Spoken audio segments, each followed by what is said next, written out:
So do you want to hold yours? But he's so taking him all day to get it. You do it now. And he had a list. He made a list. Yeah, some character. Yeah.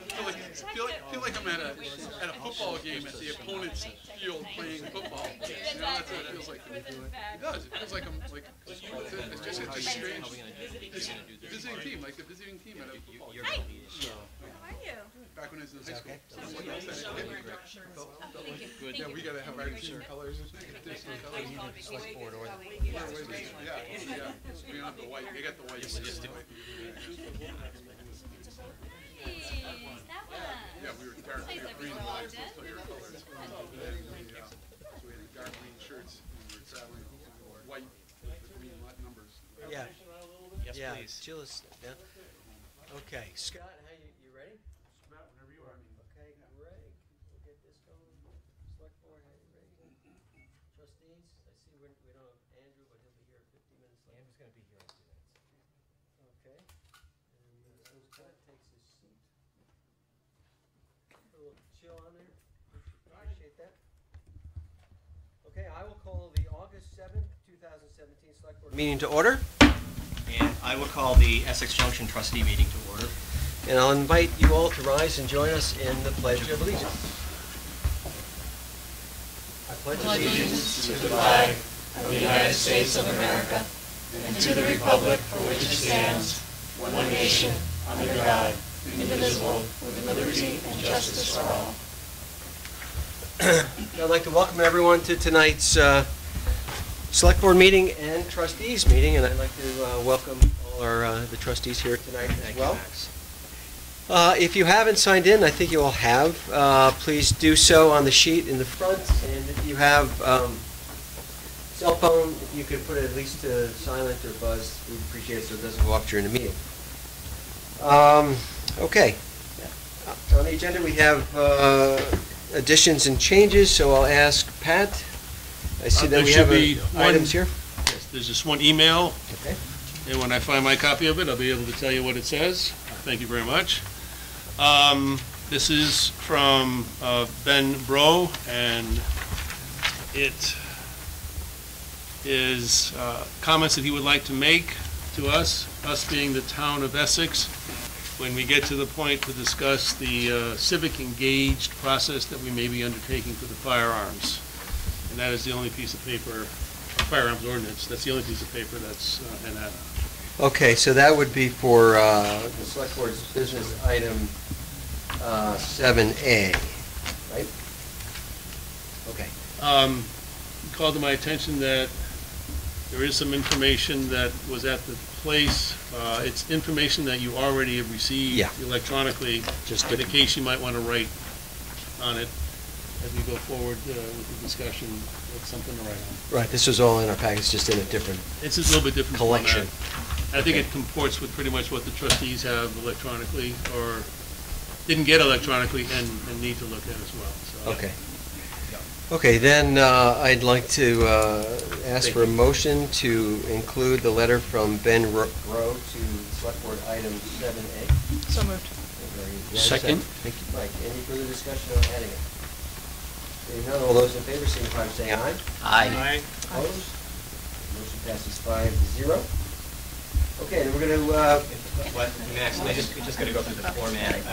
Pat, we don't have any addition or changes or agenda changes for the trustee meeting. No, we correct? do not. Okay, so I don't think we need to make a motion. I think we're all set. I just wanted to make sure we got that in. Thank you. Sorry, Mr. Chairman. Oh, thank you.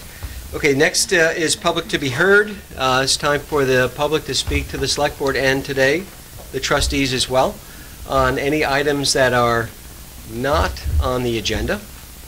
Is there anyone here tonight wishing to speak during public to be heard? If you could just state your name, Paula, for the record. Yeah, I'm just wondering what the procedure is for the email that I sent to the Select Board. That would be a public to be heard. It's an email that you sent to us. Okay, my question is it going to be on the agenda at the next meeting? No, I don't think so.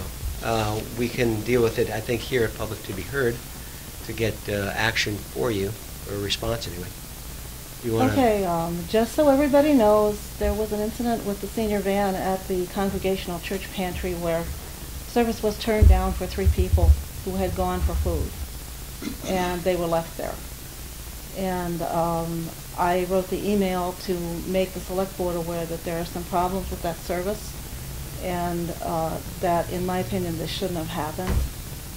And it put 2 people who were on disability at risk because they couldn't get home.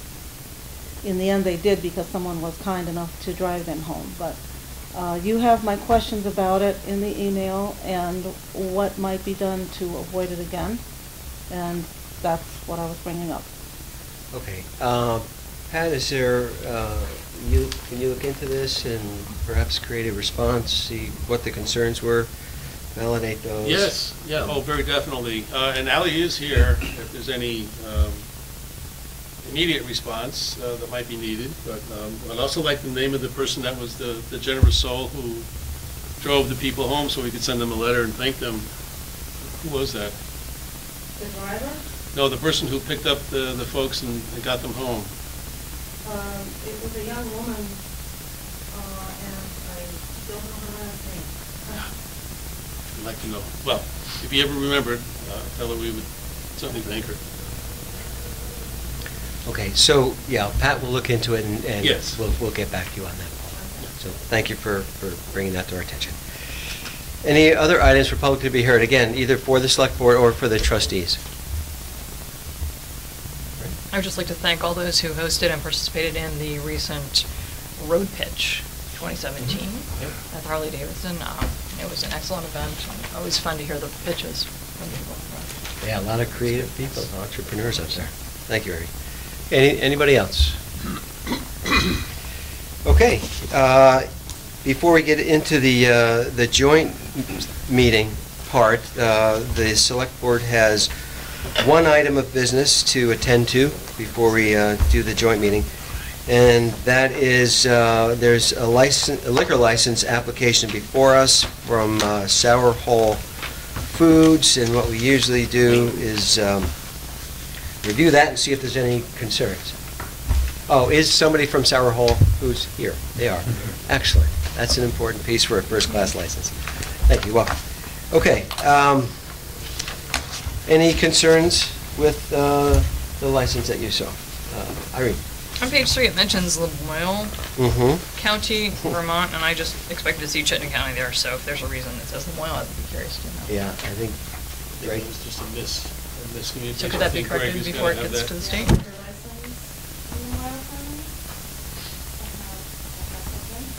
Okay, but that can easily be changed to That could be Chittenden, corrected. as it should be The great. original. Okay. Anything else on the license that you saw? Sue? A couple of questions. Sure. I didn't see any information on the required training.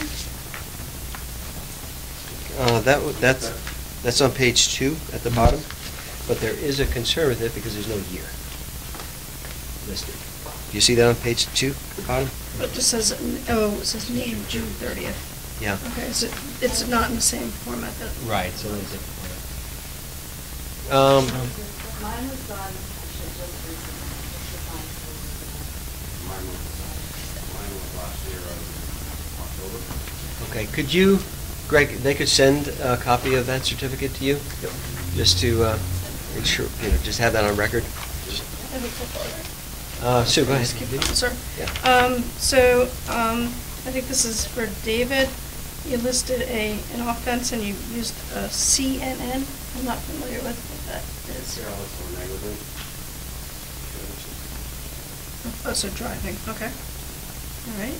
And then my last question is this says this is a first-class application, but then there's a section on page 3 where it requires health license number, lodging. There's like information that's supposed to be filled in if it's a first-class license. Okay, so first-class applicants only, where it should say either food, lodging.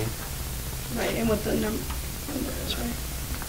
We haven't received our food lodging number yet for our new establishment. Okay. We want to put in our old food lodging number as we move the location. Okay. But, our health inspection is on the 11th, having forward that to you. Okay, great, that would work, right? Yes.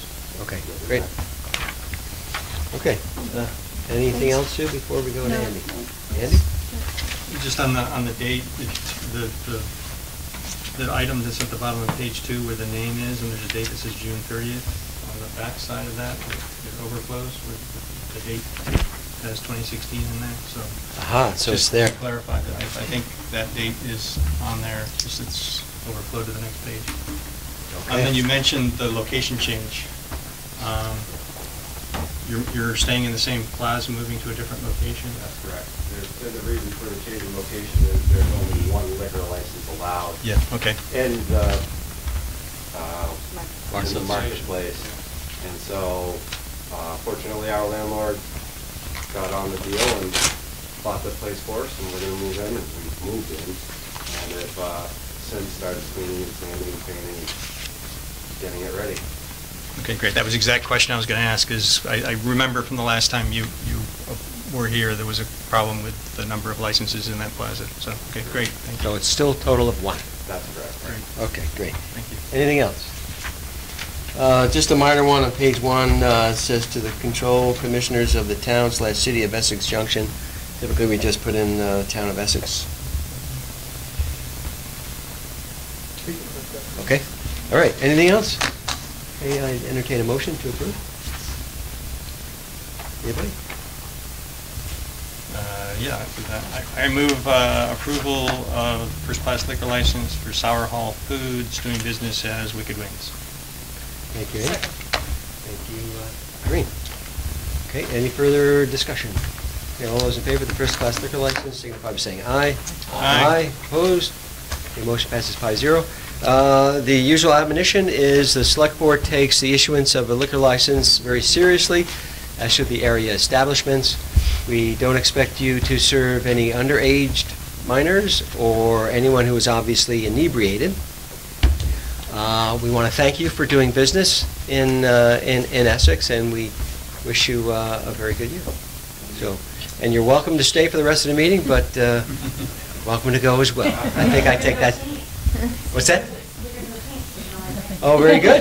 Oh, actually, thank you. That's a good point. What we usually do with a new establishment, this is sort of new, we give you the opportunity to explain, you know, well, this is a new application, right, Pat? This is a new application. Okay, so good. So that's fair. They've been So in business pitch. in Essex for a number of years, but they're going to a new location. The ABC Cafe will be no more, and Wicked Wings will be there. Yeah, if you want to tell us a little bit about that and when you expect to open and what your hours would be, or anything else you'd like to share. Well, we should be open 7 days a week, midnight, or noon to midnight. About 30 seats in the restaurant, 6 seats at the bar. We've done a lot of work to it. We'll have a full menu, burgers and wings and sandwiches and wraps. And beer, 7 draft lines, with a lot of local beers. Yeah. I heard good things about your Michigan dogs. Is that all true? The dogs are excellent. Okay. Right here. Yep, Just hot saying. wings, not hot wings, all of it. It'll be fun. Okay. It'll look really nice in there. Lori, go ahead. So I know where Wicked Wings is, but where's ABC? It's kitty corner. Oh, so- It's in the first building. We're in So the by the third Village building. Coffee Place? Yeah, right next door. Okay, thank you. The yoga side. Okay, the yoga side, okay. The Thank you. yoga come on here. Okay, I'll do that. Okay, anything else you'd like to share? No, thank you very much. Okay, and again, thank you for doing business here, and good luck. All right. All right. Appreciate it. Have a good evening. Thank you. Okay, now we're going to move on to item 6 on the agenda, which is the joint meeting with the Essex Junction Board of Trustees. And we do have 3 items on there tonight. I'll just review those quickly. First one is a review of responses to the RFQ for municipal manager recruitment. Then we're going to move on to future joint meeting dates and topics. And then Pat has a retirement announcement. It's been rumored out there for a while. So let's start with, we'll start with 7A, or 6A, which is review of responses to requests for qualifications for municipal manager. So everybody got the, hello, Andrew. Hi. Got the, there were 6 of them. We got heard back from 6 different firms. There was a lot of reading to do in a relatively short period of time. But what George and I would like to propose we do tonight with these RFQs is set a goal to say, can we, as a body of 10, come up with the top 3 out of the 6 candidates? And those top 3, then, we would invite back for face-to-face interviews at that time. So we can, because this is a very important decision. We want to be able to have some face-to-face time with them. So that would be the goal, to be able to have hopefully the overwhelming majority, but at least the majority, come up with, agree to the top 3. And to get there, what we'd like to do is, and Greg's going to do some magic here, we're going to put the 6 firm names on the board, and we're going to be, we have stickies at the table. You have these little yellow things. And we're going to ask you to put a marker under your 3 choices. And we'll do that. Then we'd like to invite, if there's anyone in the public that would like to provide input to the select board and trustees, we could do that. Actually, we're going to invite the public to do it before the voting, if there's anyone that wants to speak. Then we'll ask each board member as a group to go up and put your top choices down there. Just kind of elbow your way up to the board. And hopefully we'll see an obvious 3. And if not, well, we'll have some deliberations to do with the goal of getting to 3. Because I think if we just say, let's invite all 6 back, that's a lot of wasted time. We're going to need to probably do these interviews hopefully as close to back-to-back as we can, and then have a discussion about the choice. So how does that sound? Does that sound reasonable, everybody? Andy? Just one question. Sure. You said a majority. Are you suggesting a majority of 10 or a majority of 5 and 5? I'd like to. We have to follow law, and we'd like to make sure that it's a majority of the select board and a majority of the trustees each. Mm-hmm. We don't want it to be just the majority of the 10. Is that reasonable too? Right. Is that? Yes. Right. Can I add one thing? Yeah. I think that when we talked about this, we asked the question, when is the opportunity for public input into this process? And right. I think the way that, as I see this unfolding, is when we pick out a particular firm or a recruitment firm that's going to do, recruit the managers for us, the manager candidates for us to interview, it would, at that point, it would be the firm's responsibility to work with us and to have some kind of a robust public engagement process. But we can't really go there until we kind of decide on which recruitment firm we're going to settle on, because they might have different ways they want it. We're assuming that they're pretty good at it. These are all firms that recruit for public bodies, so they're familiar with getting public input, but they might have nuanced different ways of trying to, sorry Scott, of how they would approach it. So we thought we would wait until we picked one out. Yeah, and that public input would be very early in the process to develop the criteria of what right. we're going to be looking for in the next manager. Right? I think it's vital that we get that input from the public. Okay. So we have great. Oh, I'll open it up to the public. There's any comments you'd like to make on any of the RFQs that were in our packet? Okay.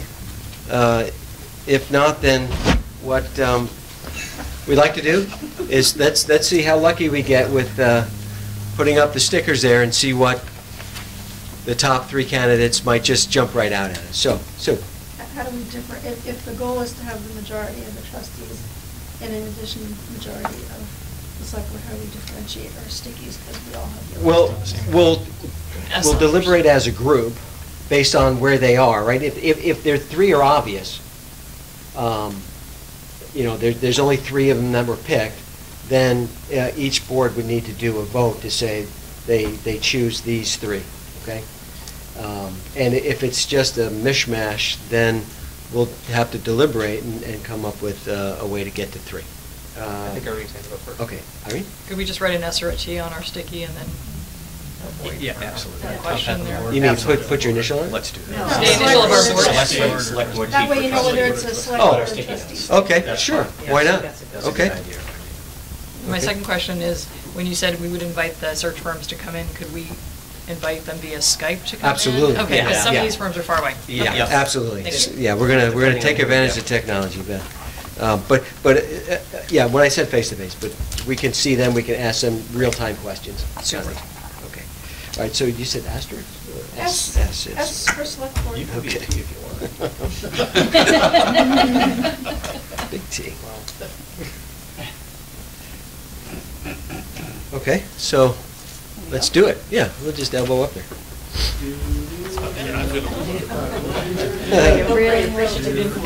This might be a 5-minute discussion, I don't know.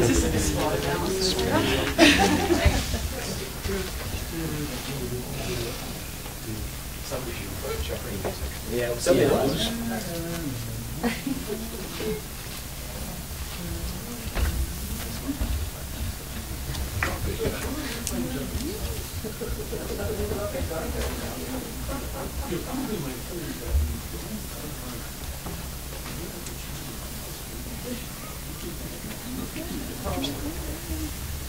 That's a great photo op right there. That's going to be it. I like your haircut. You got your haircut. I did.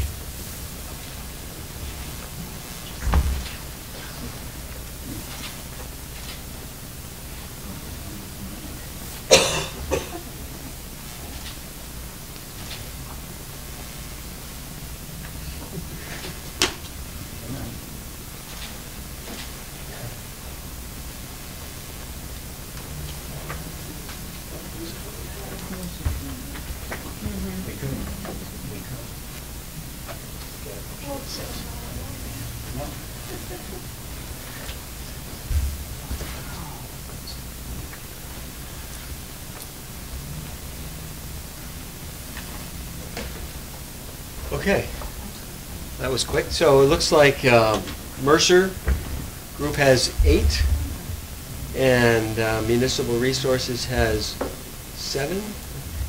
GovHR USA has 6, and then Randy Frank has 5, and the others are quite minor. So, are people comfortable with that order? It looks like there's kind of 4 that were the majority, but if you look at, add the numbers up, it says the first 3 on the left are the top 3. How do people feel about going with the way those numbers turned out as is? I thought we were going by majority of trustees select boards. Yeah, I'd like to make, see how much deliberation we have to go and do the deliberation with everybody. And when we feel like we have it, then for formality, we can do the vote. Is that okay? Okay. No, that's not what I meant. I thought it was going to be majority of select board and trustees per company. So like, if Municipal Resources does not have a majority of trustees, does that still count in the top? Maybe that's not the right way to analyze this. Well, why don't we start with the obvious then, which is Mercer Group, and I'll just do a straw poll with the Okay, to see I see where you're going. are Mercer in the top 3? Is it? And then George can do the same. Got How it. about that? Okay. Okay. So how about we take a straw poll with the select board and say, do you agree Mercer Group should be in the top 3? No. Okay. Okay. All right. So we got. Can I say why, or? is that Yeah, part of- sure. part of this? Please do. First is their schedule was pretty long relative to the others. That's some concern. The other is although they put together a packet with information about Essex in it to show us that they've done research about Essex, they got some of the information wrong, and that really turned me off. So those are my objections to that. I was impressed as that they went and tried to put something together, but they missed pretty significantly on the role of Global Foundries in Essex. They identified it as a design center without saying at all that it's a major manufacturing facility. That was a really big miss on their part. And there were a couple other things that they got wrong in their packet about Essex. Okay. That's my concern. Okay. Does that change anybody? Let me ask the trustees, having heard that, do anyone want to change their vote on the Mercer group? No. No? Okay. Okay, so what, So we're then, back over to, so it sounds like we can agree, although we haven't voted yet, but straw poll says Mercer Group's in the top three. straw poll says yes. Okay. So, next, with the most votes there is municipal resources. Yep. I'll poll the select board. Are you comfortable having municipal resources in the top three?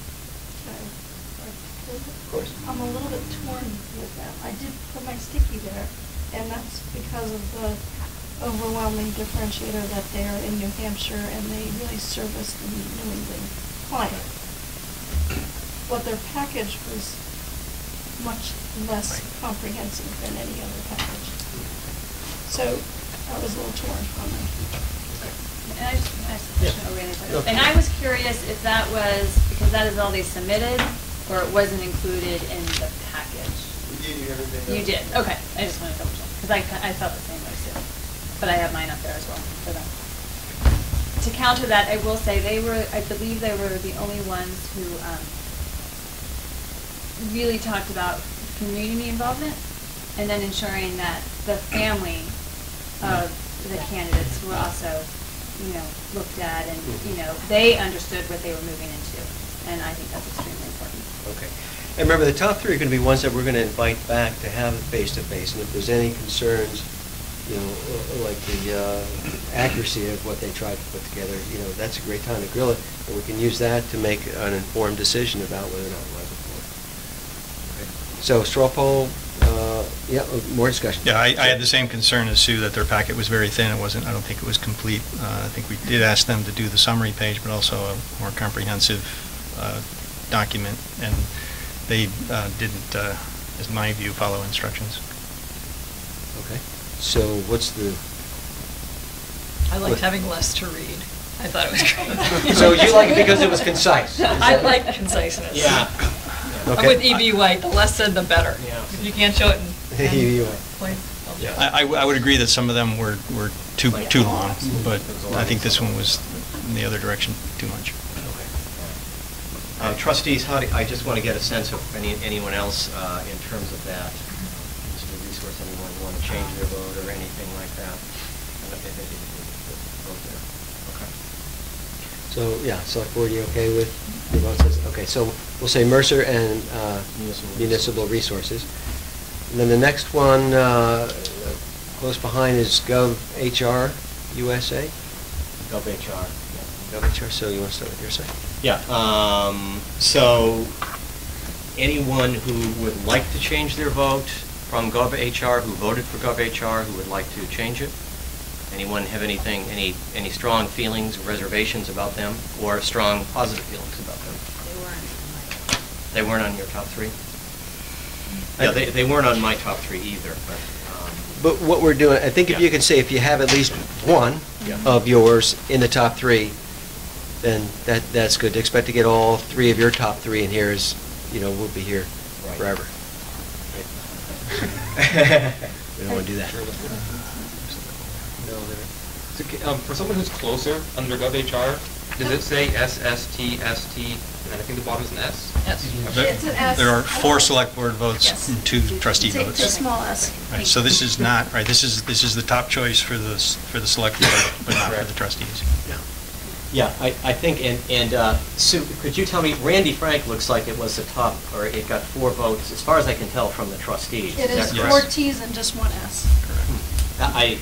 That's interesting. I'd like to understand why. I can't imagine. Yeah, go ahead, Lori, do you know Because why?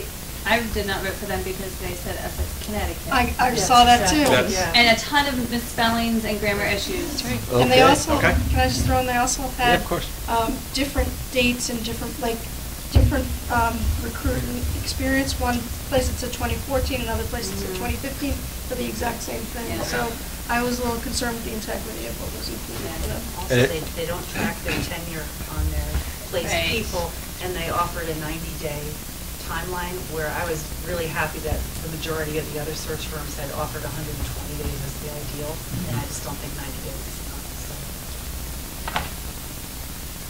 Also one of them were proposed. Sorry, which one are we talking about? We're talking about GovHR. George mentioned something about Randy Frank. No, we were talking about. Yeah, that's Oh, what no, I was wait a confused. second. Which one are we talking We're about? talking about Randy, right? We were just talking about Randy Frank. Yeah. Yeah, Sue, you were talking about I was Randy talking about Frank. Randy Frank. And you were talking about, Yes. and you were talking about Randy. No, I was talking about GovHR. Okay, Yeah, so we sorry. can Do-over. We did the switch. Let's be Yeah, clear here. do-over. All right. No, yeah, Lori's comment and my comment were about. Okay, okay. Randy Well, let me Frank. just go ask the trustees, does anyone, because there were 4 votes for Randy Frank, does anyone want to change their vote? Are you good? Everyone good with the way this is No, they were the going? only one, there was 2 of them that talked about involving the community in the process, and it was Municipal Resources and Randy Frank. None of the others did. Okay. So does that mean you're good with GovHR USA? It looks like if we stick with the way the voting would go, and we pick 3, it would be GovHR, Mercer Group, and Municipal Resources. Everyone? I personally did not vote for GovHR. I voted for Randy Frank. In the grand scheme of things, I'm perfectly fine with switching my vote from Randy Frank over to GovHR. Okay. Okay. Elaine, do you I have strong? think Randy Frank is more qualified than GovHR. Okay, but do you have one do you have at least one? The other 2 I got. The other 2 are your Yep. choice? Okay. Yep. Well, you're- Yeah, I mean, I you're- think that's kind of what we're looking for. I think if we're saying we're going to have unanimity on everything, then we're probably not going to Not get gonna there. happen, yeah. As long as each one of us at least has 1 or 2 choices in the top 3. Right. You good with that? Select Board. Just one, I actually voted for Randy Frank, but I did have a question that I wanted to ask. Is it one company or is it 2? Because Randy Frank It's is a company, one but, woman, but she uses this other firm that has a few, right? right, does that, does, Whatever. Slavin. I almost think she was a subcontractor for Slavin, is the way it was. right, Actually, I think it goes, it's exactly the other way it goes, around. goes back and forth. I think seems- Slavin- I think that's sub. what it is. I think it's confusing. And that's the part that concerned me, was that Slavin seemed to do most of the heavy lifting. I could be wrong. Pat, I think if you have insight, then maybe you should say. I don't want to. I think it's a business practice throughout the industry of recruiting that particularly folks who are in the public arena like to have somebody who knows their area and where they live and the kind of government that exists there. So Bob Slavin would partner up with Randy Frank, who has most of her experience in New England. Bob Slavin is national, and his home office is in Northwest Georgia, and has a strong focus and a play in the southeast and the south. You'll see most of the work done by GovHR is predominantly Midwest, and the people there, sort of have gravitated towards the folks in their area for much the same reason. So, in Randy Frank's proposal, there were options. You want Bob Slavin in for a phone call, you want him here for presence. So you have various options of who you want to see, but the heavy lifting will probably be done by Randy Frank. Okay, so Select Board, yeah. And so if just, maybe this is a discussion that should come later if they're the ones that were selected.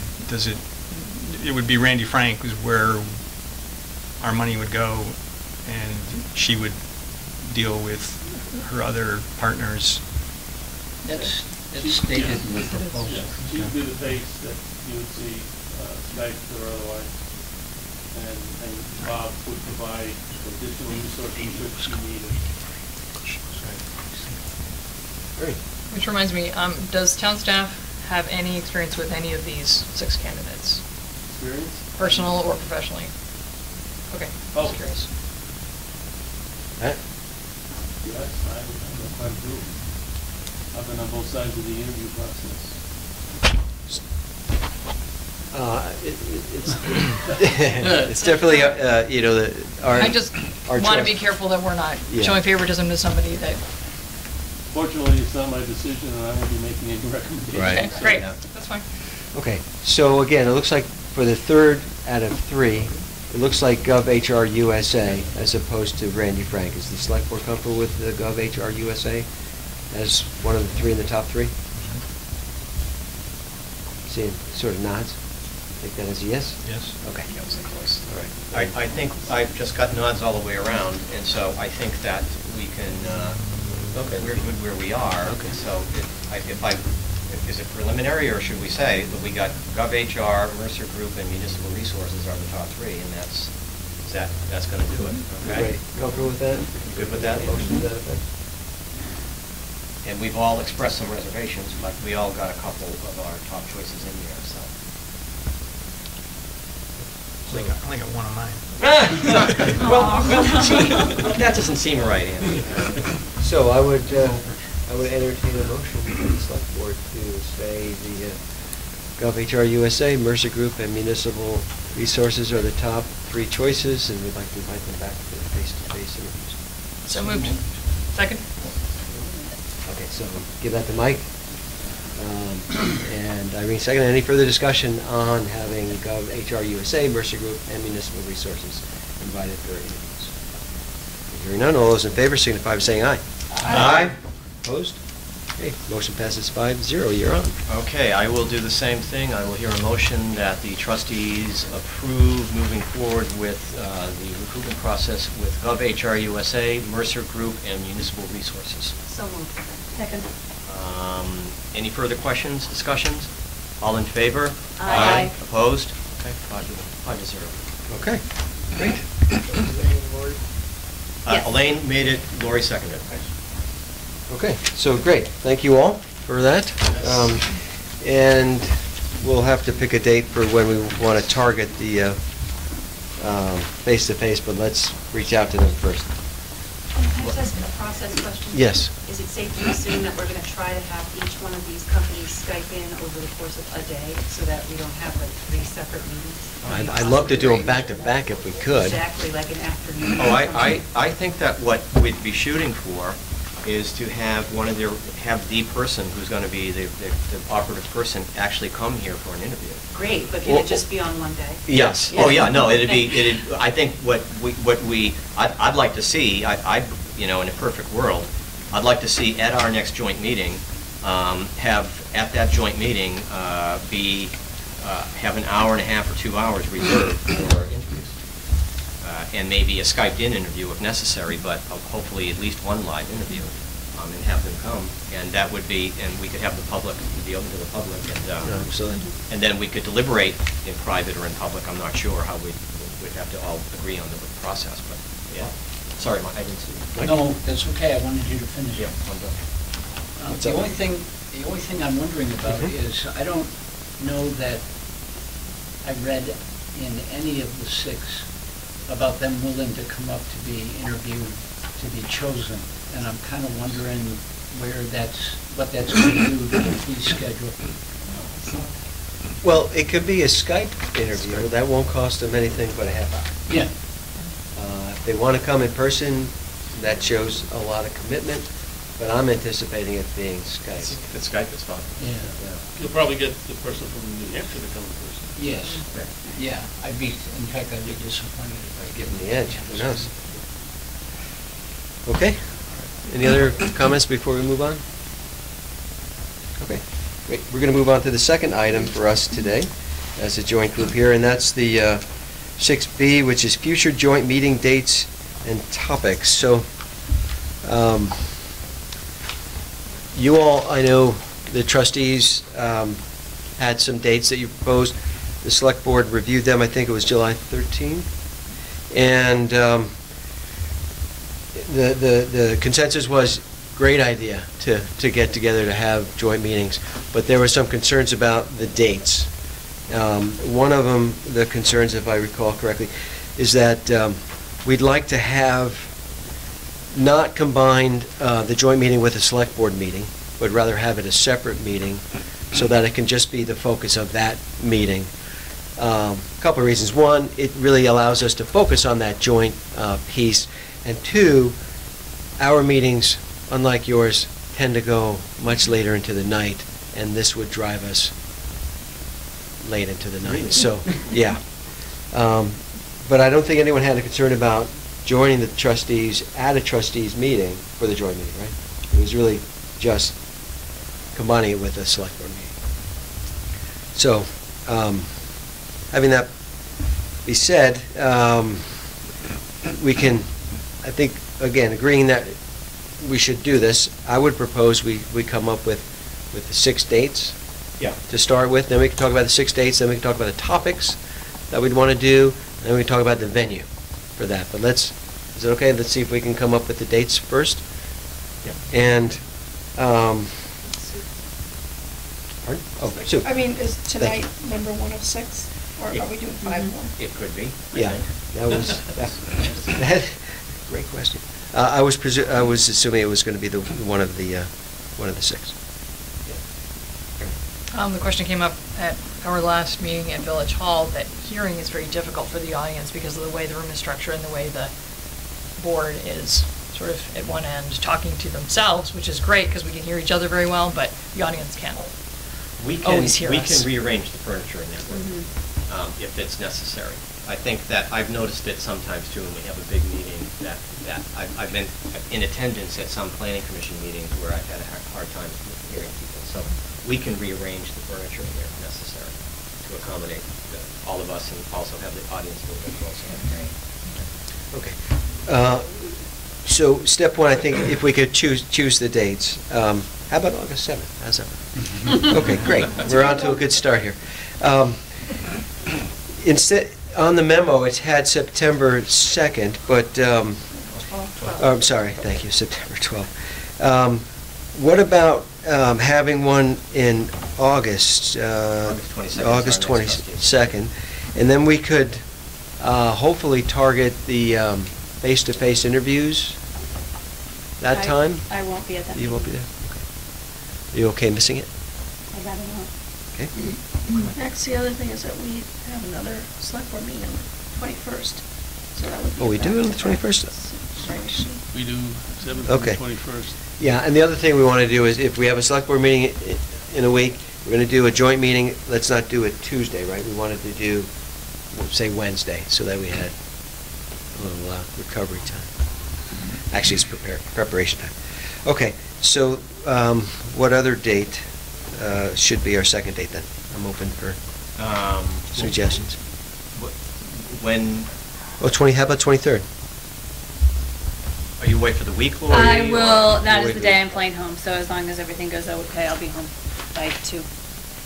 On On the 23rd. On the 23rd? I should be home by 2 if all goes well. Okay. Caveat there. If Yeah. all goes well, Lucky to flying do. from Denver to here. Well, we'll move it out one more. I'll propose and say Thursday, the 24th. Wide open. Does that work? But the goal would be that we haven't talked about it, but it would be nice if the interviews could be targeted for that one, right? So we can get this process moving. Okay. Well, I guess as long as we're talking about what we're going to do on that one, maybe we can talk about where it's going to be. I presume it would be at 2, Lincoln? Yeah, and so, but is the 24th okay with everyone? Mm-hmm. That's a Thursday. So we have a trustee meeting on Tuesday that week, and so we'd have 2 meetings that week. But it might be possible, Pat, could we move our regularly scheduled trustee meeting from Tuesday to Thursday of that week? Yes, we could. Well, I'm saying that, I don't know what the planning commission or whoever meets. That's the only problem. If we- PC is needed, the town planning commission is meeting on the 24th. The town planning commission or the village planning commission? Because that, okay. but the That's village, okay. if it was village, the Lincoln Hall wouldn't be open. Right. So the town will be in here. Yeah. And so the village planning commission, they could very well be I don't know if they're going to be on, I don't think they are. That would be the only thing, but we could certainly move it. Okay. May I make a recommendation for this particular meeting for the location? Yeah. Because we're going to be seeing, interviewing these firms, I suspect we're going to get a pretty decent public turnout. Mhm. And police station to have really good video there, screens and Well, we talked about it, and I think that this is actually bigger than the police station. Is it really? Yeah. Okay. I think it is. But can the public see the screen? We can put it on that one as well. Okay. There's going to be a town planning commission meeting here on the 24th, though. Yeah. So this is an issue. There's no planning commission meeting in Village. The town planning commission. The letters were warned about that today. And the town PC meet at the police station? Potentially, they'll have to check and see if they've already warned the Wouldn't it be? Yeah, easy we'd have time to so- rewarn it. Huh? Well, probably easier if we just move ourselves, instead of asking someone else to move their meeting. Yeah, it's just we're trying to find where should, Right. the available space looks like Lincoln Hall, but. Or the police station. Or the police station, yeah. But we don't even know if that's available. Right. So maybe what we could we possibly all agree that date, and then within Give me a a day date, or we'll two, find a place. we'll pin down the place. Okay, Yes, and sir. one where the audience can see Because the it sounds sky. you're gonna, because we could also, that is very likely to be a village PC meeting. No, it's Gus's not. No, there's not? Okay. But since we're hosting it at 6:30, schedule Right. Okay, so August 24th, that's a Thursday, right? Okay.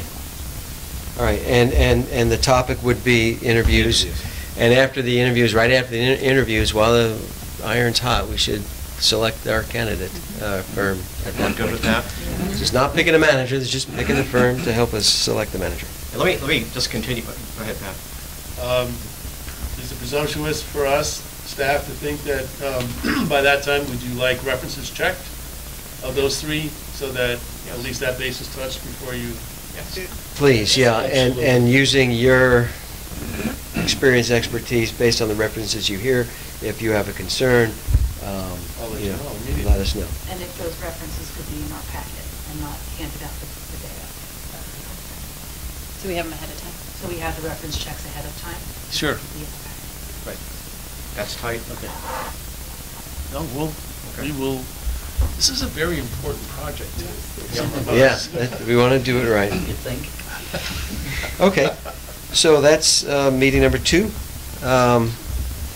For the third meeting, I propose, George and I had talked about this in advance, what about Tuesday, September 26th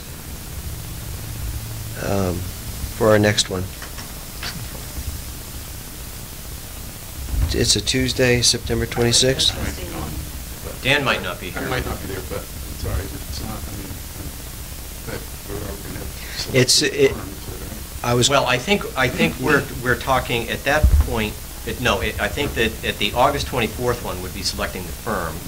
And then, if I can just interrupt, Yes. Max, I think at that point, the firm is then, the manager, the whole process for manager's recruitment will then be on a kind of a hiatus for a month and a half, because the firm is then going to go out and actually gather names. They're going to do a lot of one-on-one And discussions. they will then, so it probably wouldn't be in September. They probably wouldn't be getting back to us in terms of looking at candidates until end of October or maybe 1st of November. But we had talked about wanting to schedule meetings because we wanted to talk about governance and lessons learned from the RGSC. Right. And And as it's one usually the thing. 26th. And then we also have a Public Works report coming in that Elaine and Mike are on that committee. So we wanted to have that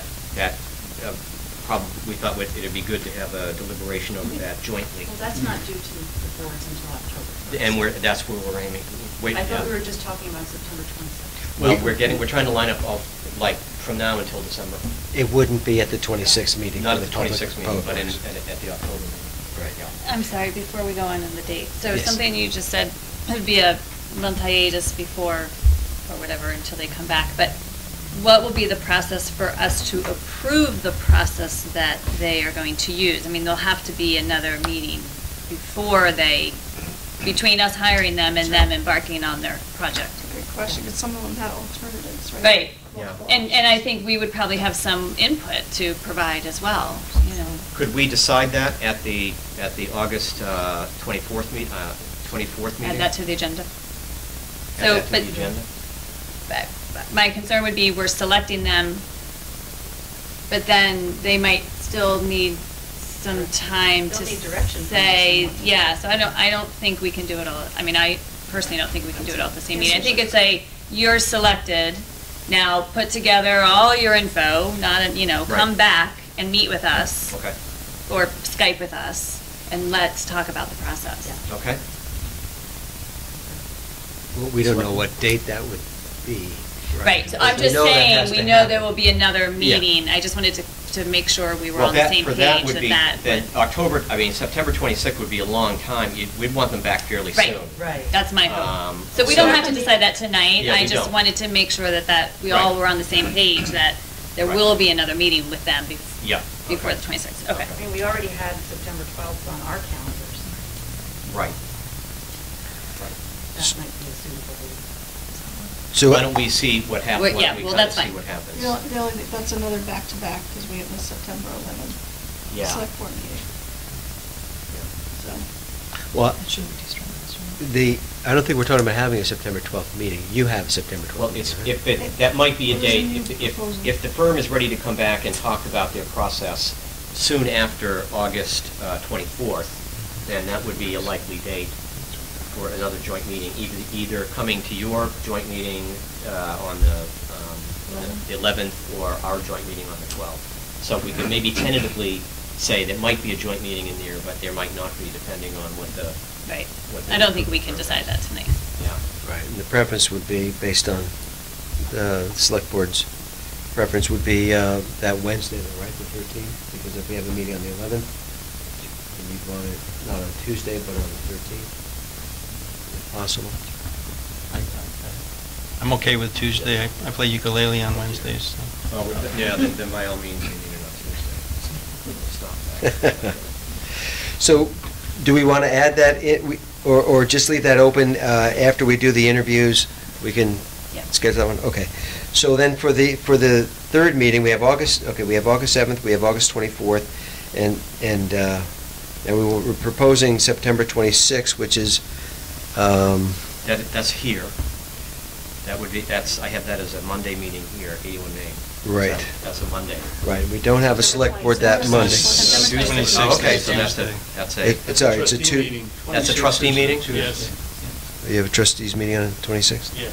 So we'd have a joint meeting with the select board on the 26th at Lincoln Hall. Just curious, I mean, it'd be nice to know all the meetings scheduled right through, but seeing as it's dynamic. Yeah, I know. And things are changing, can we just, I mean, we did it with, I think, the police facility committee.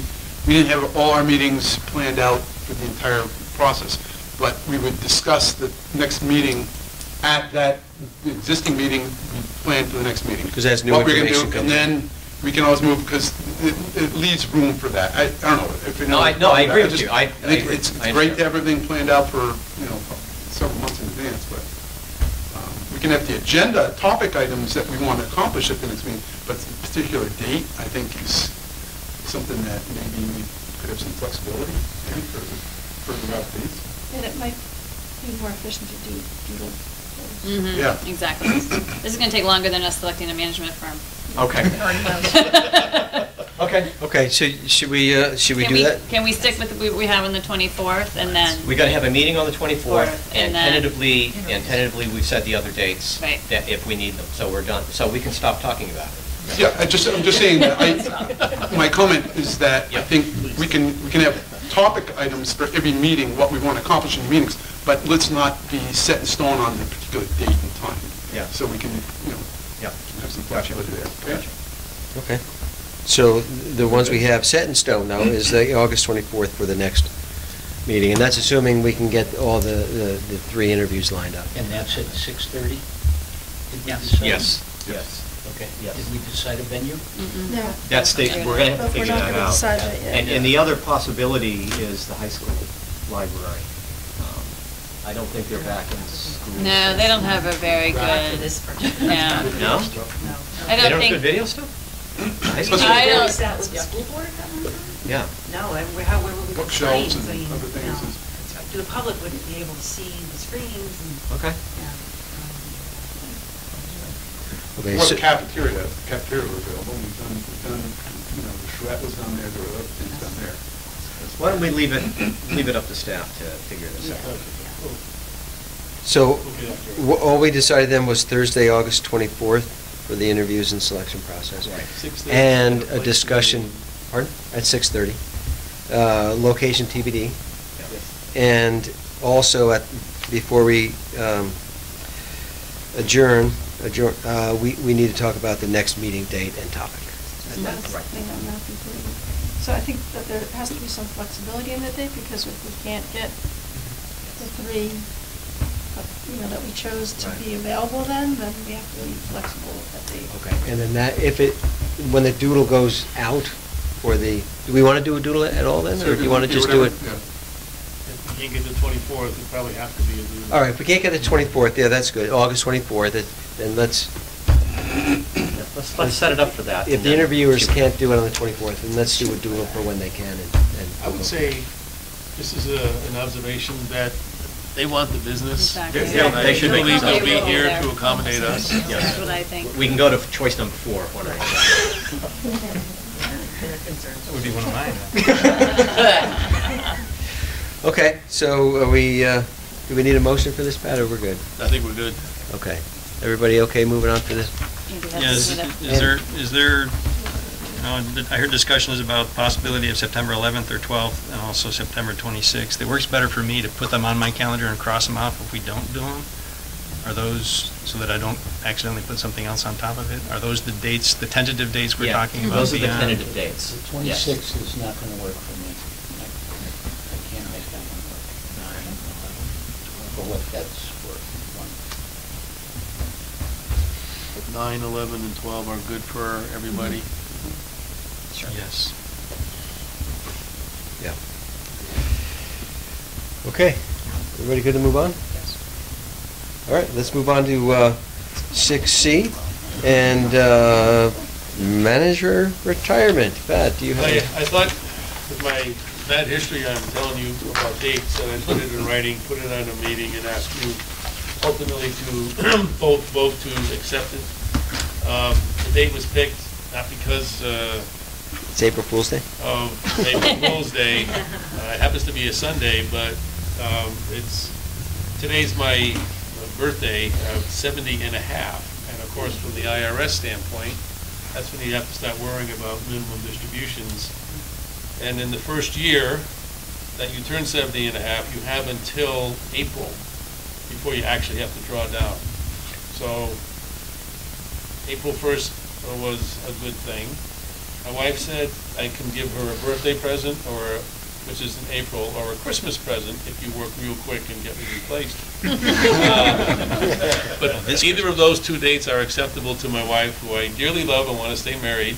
So, smart man. Yeah, and I think, I do think that it is time. Everybody tells you that when it's time to retire.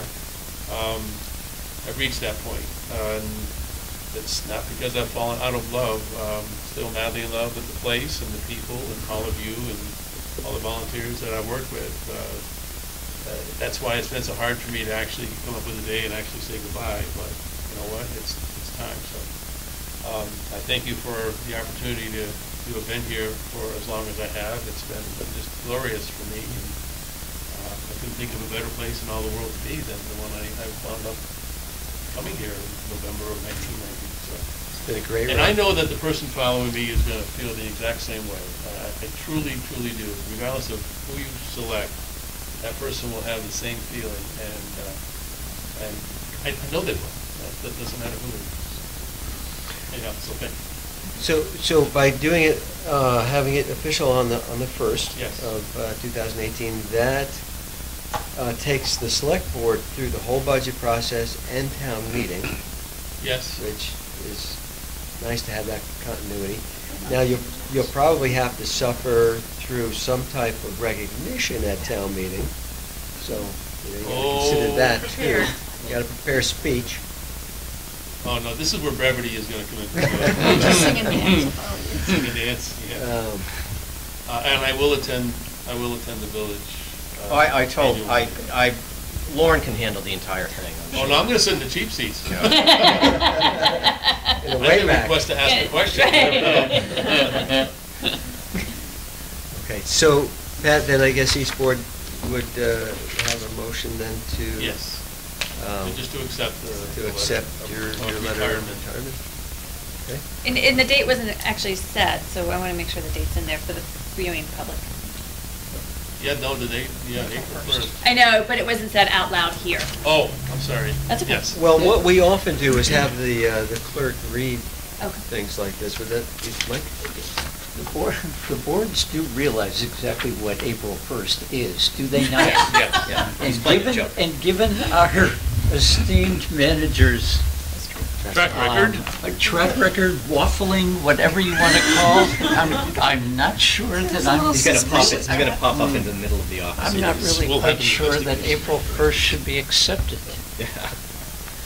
So would you read You want me to the read letter? Pat's letter, or should Pat read Uh, Pat's letter? What would you We like? usually have the clerk do it, but we can offer it to Pat if you'd like. It's, Would you like me to do it? I think it makes sense because of Yeah. Pat's Sure. voice. Okay. You can pretend to be. On the date of my 70th and a half birthday, dear Select Board and Village President and Trustees, for the past several years, my retirement plan has vacillated between need to and want to. Personal reasons define the need, while love of the government organizations, the community, and the consolidation work combine to formulate the basis of my want to lead. The intersection of need and want has been reached. My love of the employees, elected officials, appointed volunteers, and the residents of this wonderful community and state has always been why I've stayed. It is therefore with mixed emotions that I tender my letter of retirement effective April 1st, 2018. My depth of appreciation for the opportunity to serve the Essex community is immeasurable. Thank you all. Me. Thank you. Okay, so I guess each board should do a motion to accept, so we'll start. Select Board want a motion to accept Pat's letter of retirement for August 1st? I would move that we accept Pat's letter of retirement. Thank you, Mary. For I'll August- second. For April 1st. And thank you, Sue. Okay, any further discussion? All those in favor, signify by saying aye. Aye. Opposed? Can I hear a motion from the trustees that with deep regret we accept a letter of resignation from retirement from Pat Scheidel? So moved. Second. Any further discussion? All in favor? Aye. Opposed? Thank you. Pat, we really appreciate what you've done. It is, We'll be we talking knew about this date was coming. We were glad it kept getting moved out, but I feel this one is sort of now more in stone. No, At 7:14, huh? don't postpone joy. Okay. All right, thank you. So. So that's- I will make a motion that the Essex Junction trustees adjourn the, wait, Lauren, did we have some other business? I think we just had the reading file. And everyone has read the reading file? Okay, so I think we're done trustee business, so I will make a motion that we adjourn the Essex trustee meeting. Second. Any further discussion? All in favor? Aye. And thank you very much for having us, Select Board. Thank Thank you for being here. Thank These you. are very Don't stay important late. dialogues to have. And we'll see you again on the 24th. God willing. 6:30, Somewhere. place to be determined. Exactly. Yeah. Okay. Maurice. Oh, Well, McGillicuddy's has See, now we're- lots of televisions, I'm sure. Yeah, exactly. But no parking. That's a great idea. Park at the village office. There you go. All right, we'll just wait a minute. Good night, Lauren. Thank you. Good night. Thanks, Joy. Thank you. Bye, all. Thank you. Good night, all. Thanks. Have a great evening. Thank you. Take care. Bye, Lee. Okay, we're going to go back to the Select Board business items. We'll go to item 7A, which is approval for RFQ for facilitator for firearms discussion. Now, this is, just to be clear, this is not a discussion about the ordinance or any changes to the ordinance. This is purely a discussion about the RFQ for a firearms facilitator.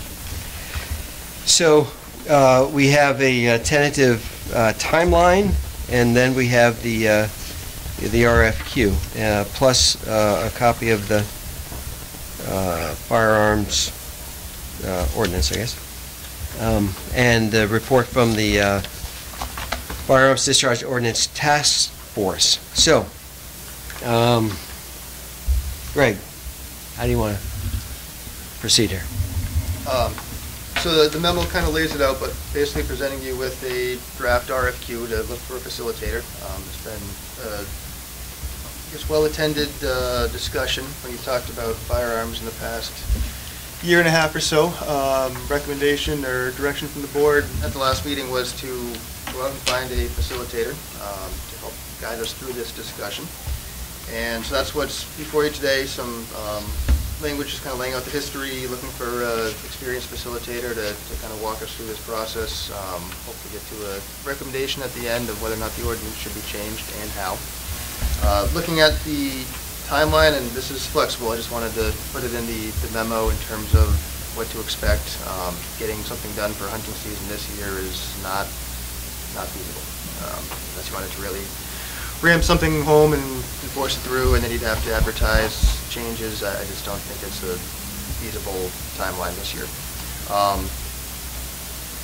think a more realistic timeline is if we get this deadline, get the RFQ out within a day or two. If you approve it tonight, we can look to have responses back within 3-4 weeks. September 1st is what I have on here.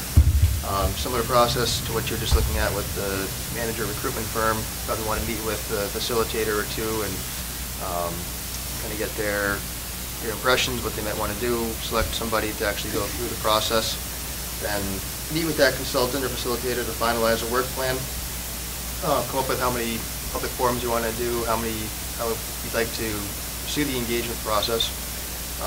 Once that's done, probably looking at a few weeks to a month for a facilitator to put together a report, get you a recommendation, and then to actually change the ordinance. What you have to do is approve an ordinance change, warn a public hearing, hold a public hearing, and then after that public hearing is when you can adopt the new ordinance. So that's the minimum 2-week process right there.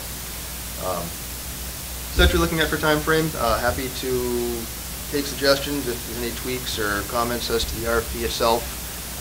Plan is to advertise this in some local papers, send that to some facilitators who work in the area, put it up on VLCT and advertise it, see what comes back, and along with part of the RFQ, have some background information, the ordinance itself, the report from 2009, directing people to the website where we have all the information you've seen in the past, the police department has put together. It's not part of the packet because it's thick, but it is up there and it's available. And looking at advertising is probably going to cost a few $100s. I put down $400, which will get us a couple of papers. And then for facilitation, the proposed budget is up to $10,000 to do the facilitation piece. So I think that's reasonable, looking at some other facilitations we've done in the past, and probably trying to do more than just one workshop. In this case, is the direction I've heard in the past. So that can be tweaked as well, but I think within $10,000 is pretty reasonable expectation. Okay, so we'll open it up to the board for. Oh, go ahead. Yeah. If I just want to mention one more thing, there was an email. From Ben. That Pat mentioned from Ben, that just came in this afternoon, somebody who was hoping to be here tonight but is ill, so he sent comments on by email.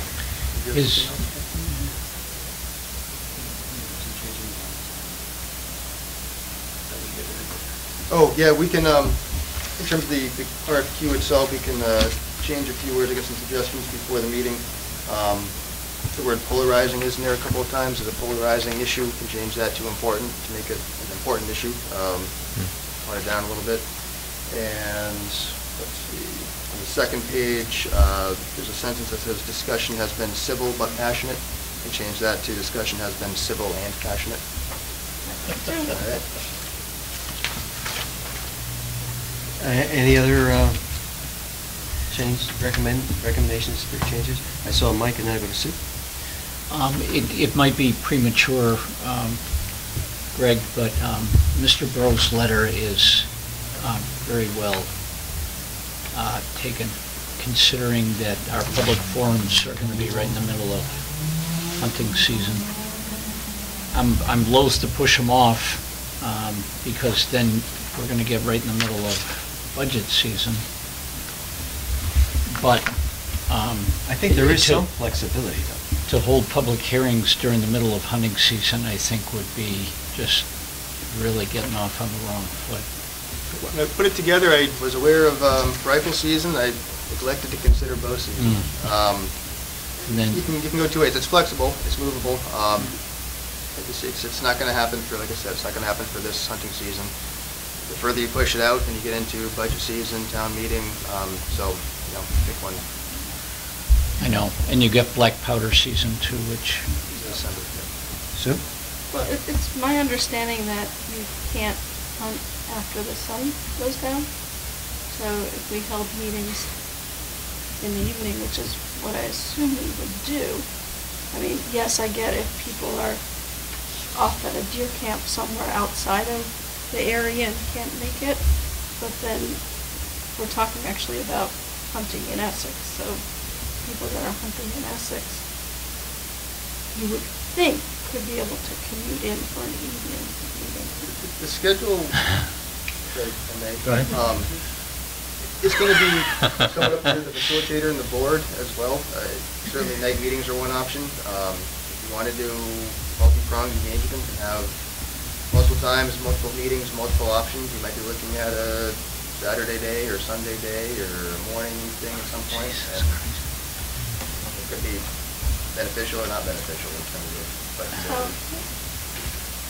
We do want to make sure that we get the input from the community, regardless of what side they're on. If we can't do anything in time for this year's season, it would be great to be able to do it in time for next year's season. If I look at the date, it says, with the proposal right now, it says February for the public hearing on the ordinance change if necessary. So there is a little bit of flex, right, to be able to push that out some.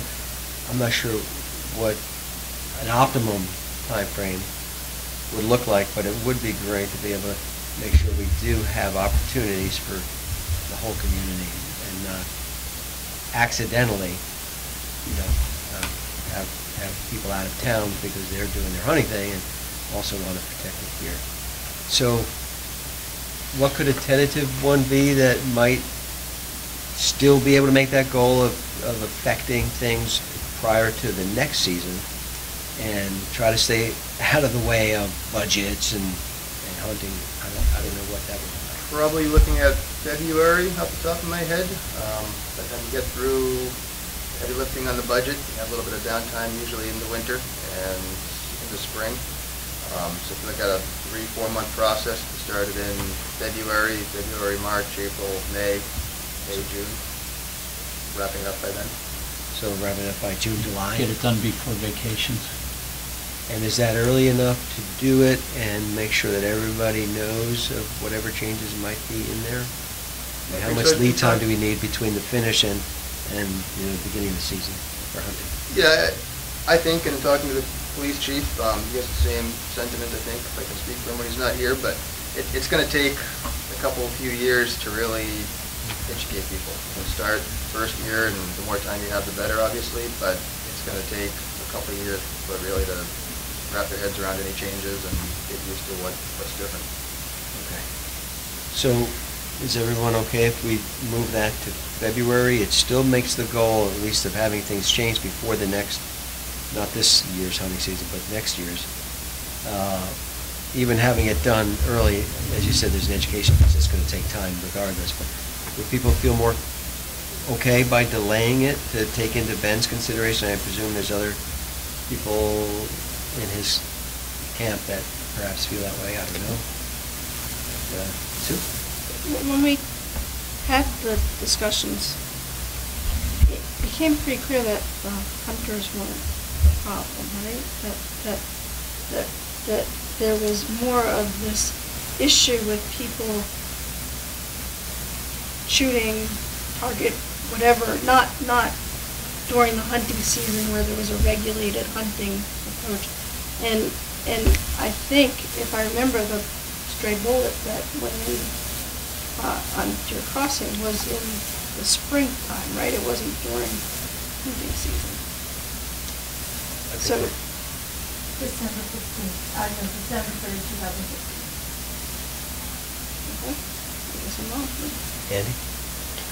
We don't have jurisdiction over shooting ranges anyway, so and Not of existing ones. existing ones, and I got to imagine that anybody who wants to shoot on their property will go establish a shooting range on their property before we change the ordinance. And the reason the hunters come is they don't want their rights infringed on it. So it's not. I don't think we can discount the comments that come from hunters. I mean, they definitely did they expressed their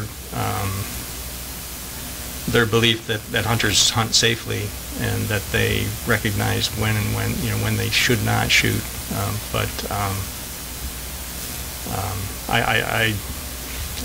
I guess I'm in favor of deferring so that we can get all the input we possibly can. And I guess the question I would have is: are we shifting the entire thing, or are we still going to, or would we still be going out for the RFQ now with the intent of doing the work later? Or? I would think we hold off on the RFQ a little bit. If you want to push out the whole timeline, that way you can probably advertise in December, January, gives the facilitator a little more time to pull things together. At this point, you're going to be scheduling something, and who knows what the business is going to look like in 6 months. Sue? I feel like my input was misconstrued. My intent wasn't to discount the input from the hunters, but rather to not use hunting season as our time frame target for having something done, but rather to work more expediently, to have something in place as soon as we can versus, oh, we have time because next hunting season isn't until the fall. So you're saying don't move it out to start in February as opposed to September? I would be more in, I think that there is a specific time frame during deer season where there is a lot of, people that take off the time, and that's a very dedicated hunting time, but I think that possibly, that's like, what, 24 days or something? Deer season. It's a long season. Estimating deer season, rifle season wraps up end of November approximately. Then, as Mike said, I think there's muzzleloader season after that, which runs into December and the beginning of the holidays. Basically, there's deer season until. I think we are just begging for trouble. If we do it during hunting season. We're just... So you're proposing we move it to perhaps start in February? Yeah, I would. I think we are just begging for a fight if we don't. What's the board's... I don't like to wait, but I don't want to marginalize a group either. Andy, I see you nodding, you're okay with February? Yeah, I agree with Mike. I have other questions, if they're not related to the date. Sue? Well, are you okay with the date, though? At least, there's other questions, too, we can do. I'm neutral on the date because I have bigger problems than that with this proposal, so the date just isn't relevant to me. Sue? I'm challenged by moving it out that far, given if the date really is December of 2015, we have not responded for almost 2 years, and I think that part of our responsibility is the safety of the residents, and I think it's something we should move more expediently. Well, We'll invite you later, okay? And I agree that we need to make it accessible to all so that all voices are heard. Yes. But if part of the request is to come up with some creative ways to get everyone's voice in, then, perhaps there's some way that through, just like the same way that the people that aren't comfortable coming to the public forum are gonna need to have a way to get input. I guess I would be open to exploring what could be done to ensure that all voices are heard in the time frame that we need the information. Okay, Irene, you have some comments about the RFQ, or? Yeah, what are your I'm thoughts? looking at the numbers here, and basically 8 years ago, we convened a committee of citizens, and this is just feeling like TGIA all over again to me. We've convened people, we've had them work hard, they've put out a report, and it's sat on a shelf. And we've had people from both sides of this issue come in very frequently over time. We got recommendations from our police chief. I think we could act on those rather than putting this off again and studying it. I just think that we can always study things to death and then put another report on the shelf. I'd rather see us act on the chief's recommendations. I don't think another study is necessary. I also, unlike so many of the community conversations we've had, we can very much expect this to be a one-sided attendance just because of what we've seen at select board meetings and what we saw 8 years ago.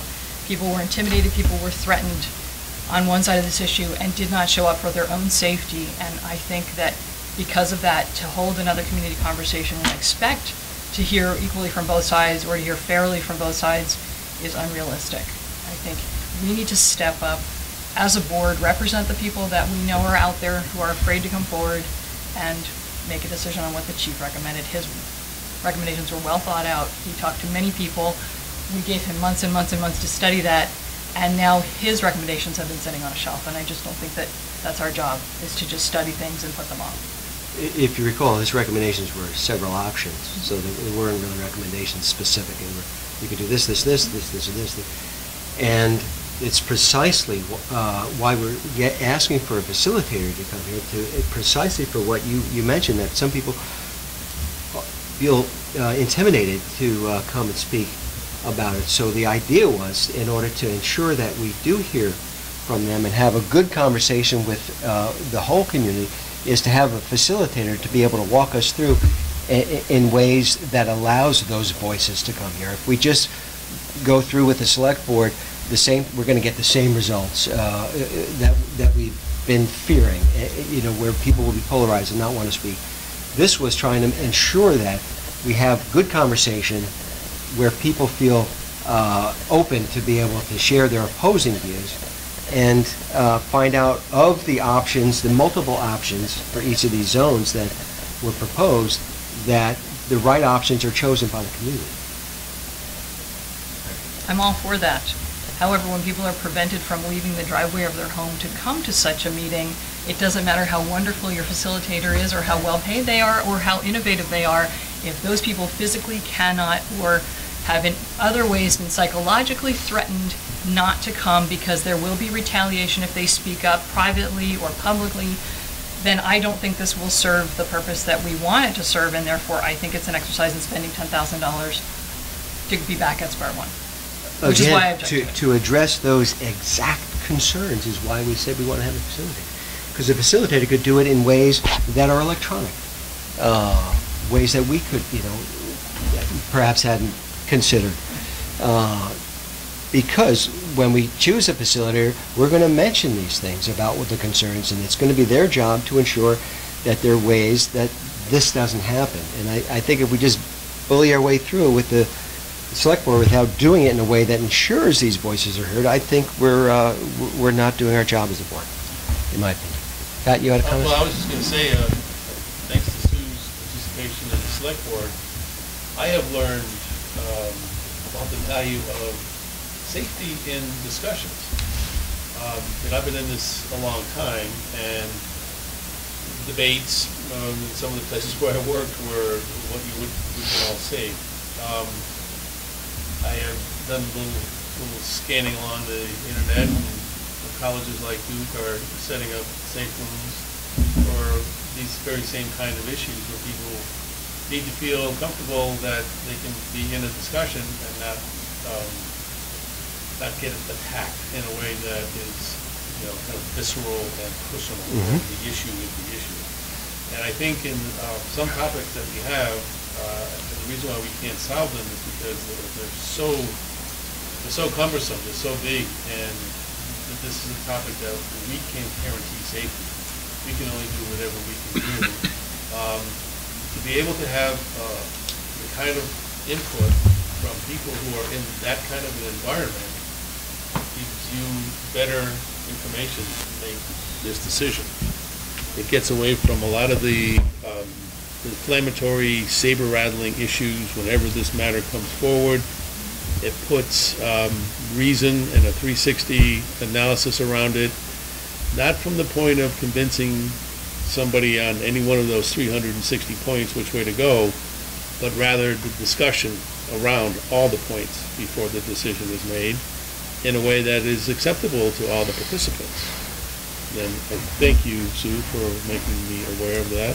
I frankly never given it much thought, but I see it's in these days of ours where extremism in projecting your opinion seems to be what gets the attention of most people. The unintended consequence is people don't feel safe in an environment where extremism carries the day.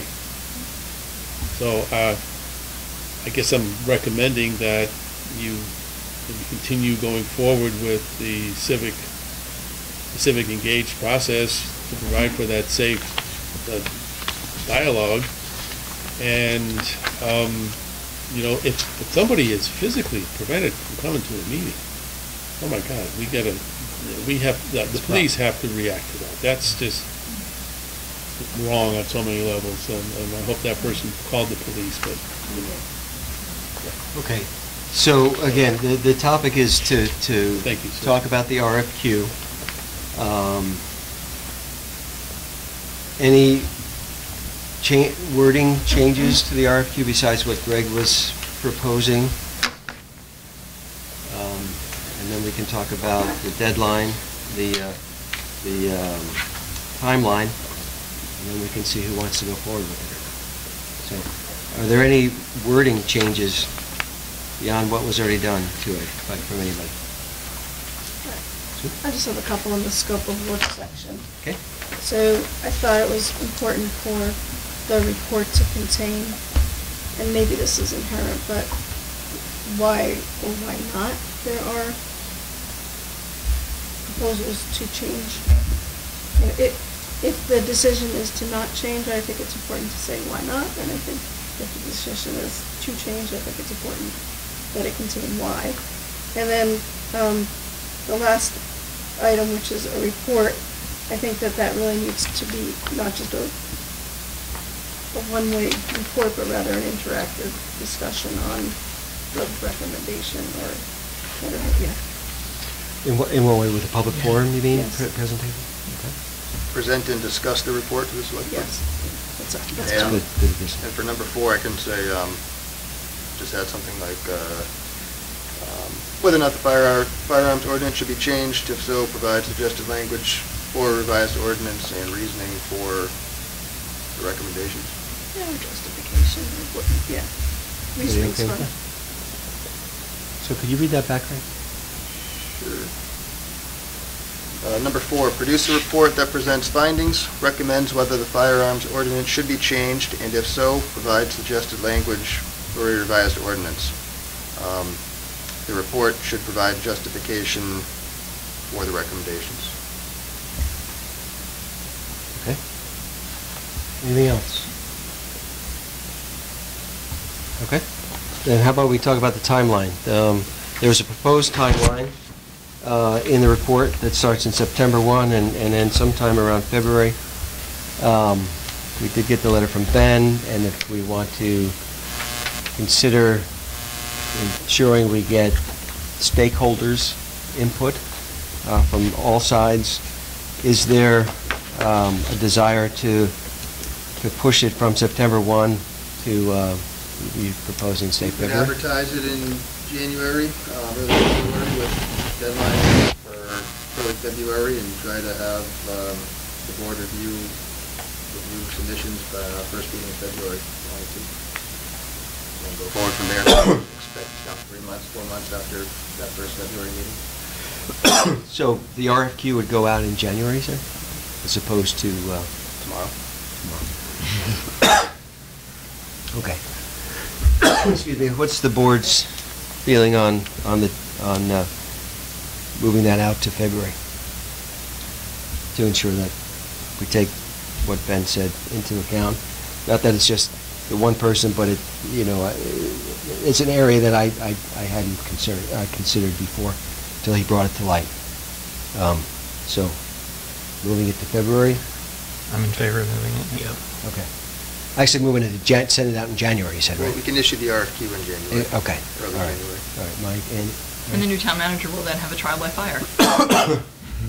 Yes. Which is always good, right? Oh, good. Opportunity. Sue, you okay with that too? I know we'd like to do it sooner, but we're trying to accommodate what we can. I would be more in favor of having the RFQ bring up that point that we want to ensure that everyone's voice has an opportunity to be heard, and that, this is the time frame that we're handling. But How could an RFQ go out that would allow that to say, here's a concern, we don't know if we want you to start this in February or if we want you to start this in September? It mentions a couple of times that it's looking for ways to solicit input from people who can't make the meetings. If you want it to go out sooner, we can put that in, and then, Select Board wants to discuss options for starting sooner despite hunting season and trying to get those voices in there. That you're just talking about providing more of a vague, open-ended RFQ. It's already kind of open-ended in terms of letting the facilitator come to you and present a plan and work out that plan with you. I'm wary of putting out something now that says anytime between now and February we'd like to have a discussion. Yeah, I don't think you can do that. I just don't know, I don't understand why we're calling out that one specific instance of having difficulty to get into the meeting, because there's a whole series of reasons why people will have difficulty getting to the meetings. Again, it's going to be different methods of soliciting input, so I guess if I don't know what I was going to say. Mike, and then Andy. Your point is well made, but I don't think it goes quite far enough. We're talking about making it difficult for one of the major players in the discussion, as opposed to the public at large, who might very well have that same issue at different times. But I really don't think you can have it during hunting season. I think you're going to marginalize hunters, and they deserve to be heard. They deserve to behave themselves, but they also deserve to be heard. And I'm remembering the couple of hearings that we had here. It was civil, and it was polite. So, I don't know. Individuals may have a time no matter what we do, but right. As a group, though, if there's a group out there that would want to make sure it's part of the conversation, and by putting on a certain date, we may not get that, I think we'd really have a poor product at the end. So I would be in favor of postponing, not happily postponing it, but because I would like to see this movie. It's been on the burner for a long time. But to ensure we can get to a place where this not polarizing, but this important issue can be presented and accepted, maybe not happily from either side, maybe that's the best you're going to do, but I'd like to make sure we don't accidentally marginalize an important voice in this. Mike? There's one more point that I would offer. I think it was said at the last public hearing that we had, and it was agreed to almost unanimously by both, I believe, this group and the public, that there wasn't a worry with the people that were in the room those people were responsible hunters who had gone through the safety courses and everything else. I think the agreement was unanimous in that people that we needed to be worried about were the people that weren't at that meeting. And so I think if we try to schedule this during their season, I think we're going to lose some very important feedback and suggestions about how we can correct this problem. Because I also remember from that public hearing that there were hunters that knew that we had to do something. That a bullet going through a wall and lodging in a family room wall is just unacceptable. And it was unacceptable to them. That's why they were there. I think there are suggestions that they can make that are going to help us get a much better product. Okay, so we'll float that then to ensure that we can get that important group to speak and not accidentally prevent them. Andy? I was going to say something else, but then after listening to Mike, I'm going to change what I'm going to say because what if we accidentally marginalize a different group by moving it out, right? Because you've got April vacation, so we need to be. But you're gonna, there's going to be people. I know. But as a group, if you're doing that accidentally, or now that we know that's there, I think we would be really remiss in not. So sure. What I was going to say is, anybody who all residents have the opportunity to comment on this proposed schedule, and this is the public input we got, was what we got. We need to be aware that if we move it, we may get public input from another group that is concerned about a different schedule. If you take one group into account, you probably got to take all the other groups into account. I know. There's this. It's a. My son doesn't like it if you use the word slippery slope, but you can't just push things out forever. But you wouldn't want to do it on a time where you know it's going to potentially impact. Especially given that we did get public input saying this is maybe an inappropriate time to do it right now. If you're talking about people that are going to be away on vacation, you're talking about a 1-week period. You just don't have a public hearing for that week so that people can go. As opposed to having them in the middle of the season where, it impacts a longer period of time. Okay. So I'm hearing the same thing getting repeated a lot now. So before I ask for a motion, I'd like to invite Patty, if she'd like. I know you're here for this discussion. If it's about the RFQ, again, not about the ordinance or guns pro con, just about the RFQ. Yeah, I've been reading a lot of municipality law. My girlfriend's an attorney, and I'm trying to educate myself so I understand their mumbo jumbo up there. And just a definition of an ordinance can either be a civil ordinance or a judiciary ordinance. So I'm not talking about the ordinance, but what I read up on, and it's fascinating about municipalities, is what you're doing for him, hiring this person, this RFQ, or is that what it's called? Well, it's a request for quote or a facilitator. Right.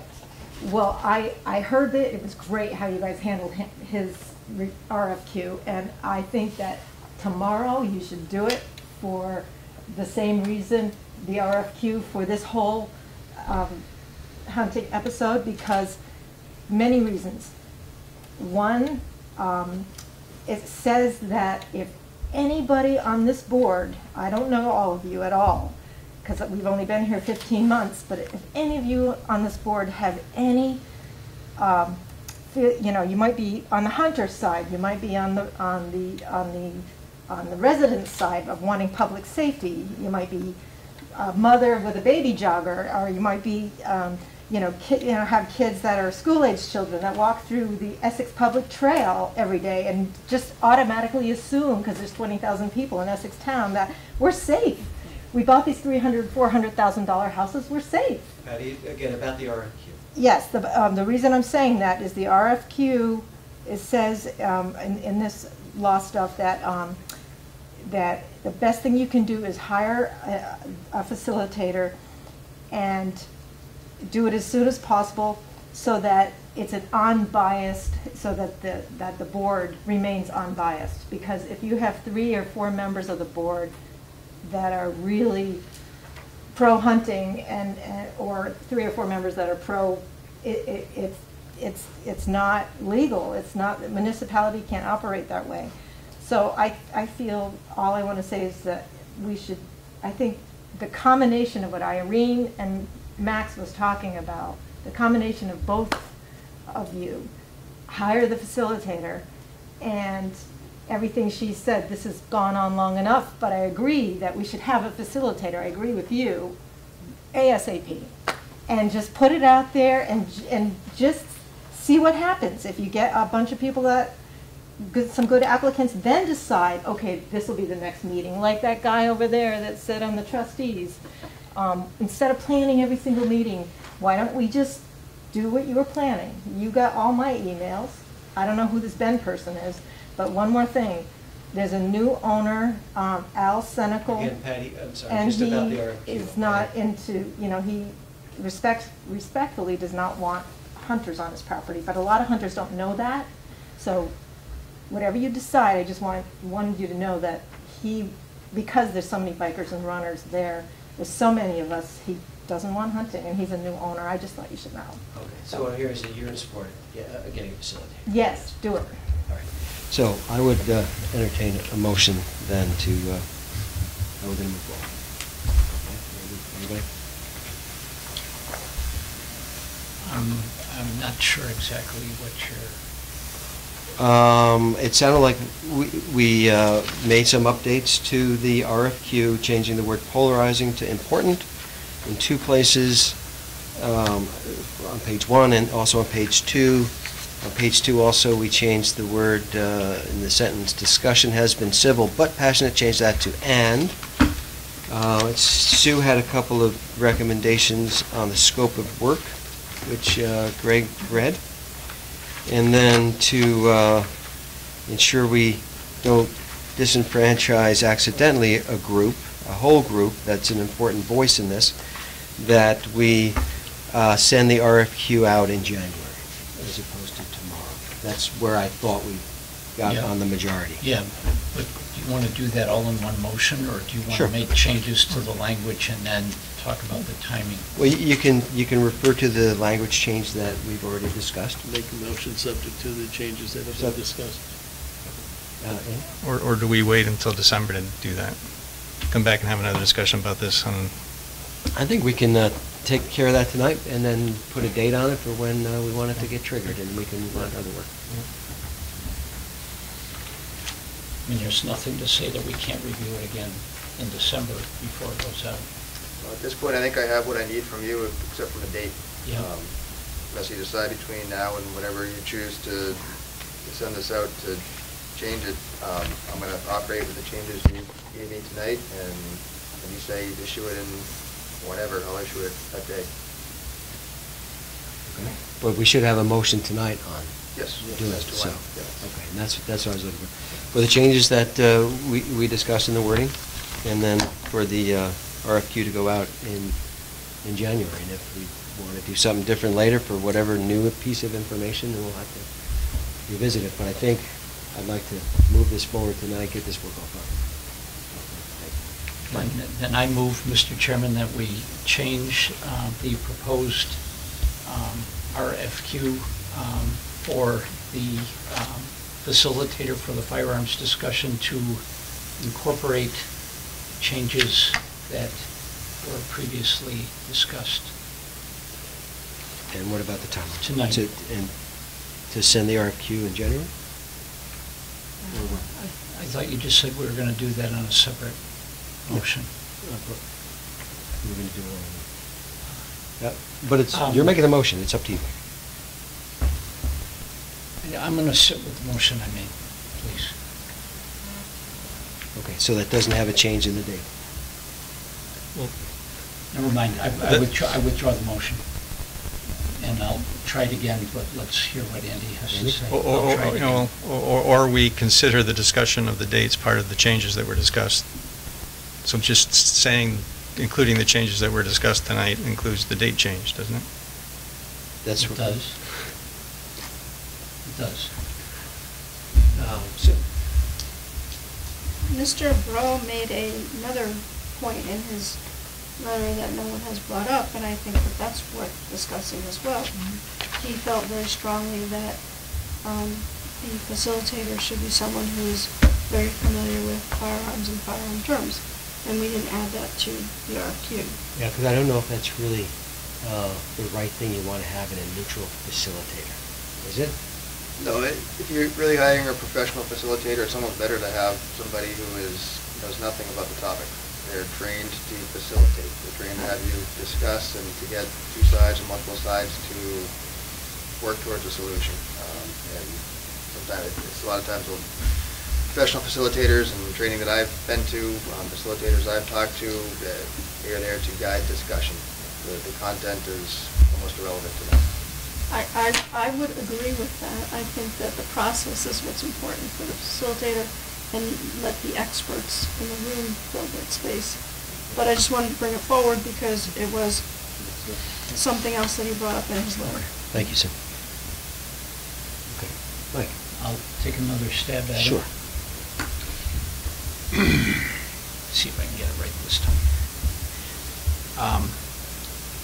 I move that we amend the RFQ for the facilitator for the firearms discussion to include the changes made at this meeting tonight, and to also include the postponing of the solicitation of the RFQ until December 2017. Okay. Do I have a second on that? Second. Thank you, Andy. Any further discussion? Hearing none, all those in favor of submitting the RFQ in December with the changes that we've discussed signify by saying aye. Aye. Aye. Opposed? Nay. Nay. Okay. Motion passes 3 to 2. Okay, we're going to move on. Thank you all for that. Good discussions. We're going to move on to item 7B, which is request from Aunt Dot's Place to waive zoning fee. Greg, you want to tell us a little bit more about Aunt Dot? Sure. So there's a letter in your packet from Catherine Daly, who just opened up Aunt Dot's Place. It's a new food shelf in town. It does have nonprofit 501c3 status. You see the request from Ms. Daly. Says that the Aunt Dot's Place has been approved by the Planning Commission. It's going into 51 Center Road, and she's requested some help in terms of the permitting fees to help out the nonprofit. But such a sum can go a long way toward helping those members of our community who are food insecure. So that $180 covers the use permit, the recording fee, certificate of occupancy, and the recording fee for their certificate of occupancy. Something the town has done in the past in a couple of instances. The mud volleyball tournament every year happens. That benefits the Vermont Epilepsy Foundation, and also Boy Scouts who sell Christmas trees. Fees have been waived for those two instances, so the recommendation is that it happens again here for Aunt Dot's Place. Andy could probably speak to food insecurity and security in town. Any of us could really, but Andy seems to be the expert in some of those human services funding, and this is just another way to help that out. Okay, and we're talking about $180, foregoing $180 in permitting fees. Correct. Okay. Yeah, so what's the board's pleasure on this one? I would move that the select board waive the zoning permit fees for Aunt Dot's Place. Thank you, Irene. Do I have a second? Second. Thank you, Sue. Any further discussion on that? Andy? I just need to disclose that I was on the requesting end of the Boy Scout selling Christmas trees to get their similar fee waived, just full disclosure. Okay. Okay, it reminds me, I also talked to a member of this group, and I reminded them of the 1% human service budget that we have, and I suggested that they write to us asking for what they think they need. And I volunteered a food pantry, and I too see the need for this in our community. So I'm grateful that people are stepping forward, like this Aunt Dot's place, to fill that need. Andy? Yeah, one other thing is there's a community meeting tomorrow evening at the Culver, at the library, the Culver room at the 6:30. Library at 6:30. I will be there. If folks are interested to I'll be there too. So learn we'll about go. volunteer activities. So that's, are you going to be there? I can choose not to if it's a problem. I'm going We to. can just warn it. We can just stay away from each other. It's too late to warn a meeting for tomorrow, right? Yeah. Yeah, so. We're still talking about any town business. We won't. You can go. I'll go. Okay. Did we vote? No, you didn't. Okay. Okay, and that was any further discussion. Okay. So all those in favor of foregoing the $180 in permitting fees for Aunt Dot's place, that new food pantry, signify by saying aye. Aye. Aye. Opposed? Okay, motion passes unanimously. Thank you all for that. And let's move on to item 7C, which is acknowledge new street name. Greg, you want to kick that off for us? There's a new subdivision, planned unit development that's been approved off of Jericho Road. 21-unit subdivision. They're going to be putting in a new dead-end road. It's about 800 feet long, and the developer's choice is Chase Court. It's been vetted by the E911 coordinator, by the fire department. It meets all the standards we have, and so just looking for your blessing. Okay, thank you, Greg. For acknowledgement. Okay, what's the board's pleasure here? I'll make a motion that the select board acknowledge that the E911 coordinator has approved the street name Chase Court and the development name Chase Gardens for Essex. Thank you, Sue. Second. Thank you, Irene, for the second. Any further discussion on approving Chase Court for this new road and Chase Gardens for the development? Ed? Why do these come to the select board if its name's already been chosen by the E911 coordinator? Why do we need to do this? I think we had a discussion at a previous meeting that you really should acknowledge those and have some knowledge of it for the public as well. And this was one way of doing it. We don't have to, but I think it's good form. Okay. Mike, you had your hand up too, I think? Yeah, but I'm, You're good? pass. Okay. Okay, we had motion and we did have a second, right? Who was the second? Sue made the motion. I made the Irene motion. seconded. Irene second. Okay, good. All right, any further discussion on Chase Court for the road name or Chase Gardens for the... Will this be public road eventually? Yes. You do expect that? Okay, great. Something else to plow. Okay, all those in favor of acknowledging Chase Court and Chase Gardens signify by saying aye. Aye. Aye. Opposed? Okay, motion passes unanimously. Also, okay, we're on to 7D, which is approval of a letter to Act 250 regarding Saxon Hill Industrial Park. Greg, I was dismayed to read this memo. So Pat alluded to this last time, at your last meeting actually, with the Unsworth property and Act 250 raising some concerns about agricultural land. This is not the same thing, but it's another concern about agricultural land that Act 250 is raising. In this case, it's in the Resource Preservation District Industrial, the RPDI district that the town has had in existence for 40 years. It's always been land for industrial development. It's 60% of it for conservation recreation, but 40% has always been planned for commercial industrial development. There's been a subdivision off of Thompson Drive, another new street, Red Pine Circle, that's been approved locally. It's gone through the local process, and at Act 250, the Agency of Agriculture is not asking that the project be denied by any means in terms of the agricultural soil impacts, but they're asking that they be required to pay a 2-to-1 offset fee. As far as I have heard and can research, there's no property up in the RPDI has ever had to pay any sort of fee for impacts to agricultural soil. I believe the state changed its definition 2014 to broaden the definition of prime agricultural soil. That's part of why this is coming up now. But the landowner, the developer, Mr. Senical, actually has agreed with the state to pay a 1-to-1 offset fee.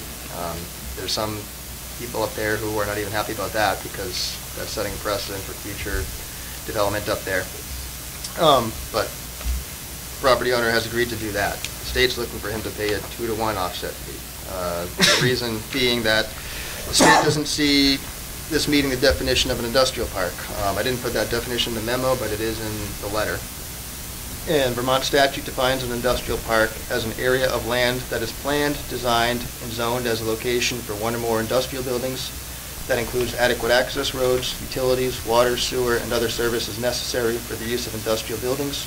It includes no retail use except that which is incidental to an industrial use, and no office use except that which is incidental or secondary to an industrial use. The development that has happened up there, it's warehousing, it's shipping, it's distribution, it's light manufacturing. There are some secondary uses up there. There's a little bit of office space, there's some recreation. They're secondary to the primary industrial use. Town attorney has taken a look at the draft letter. He says it's fine, ready to go out.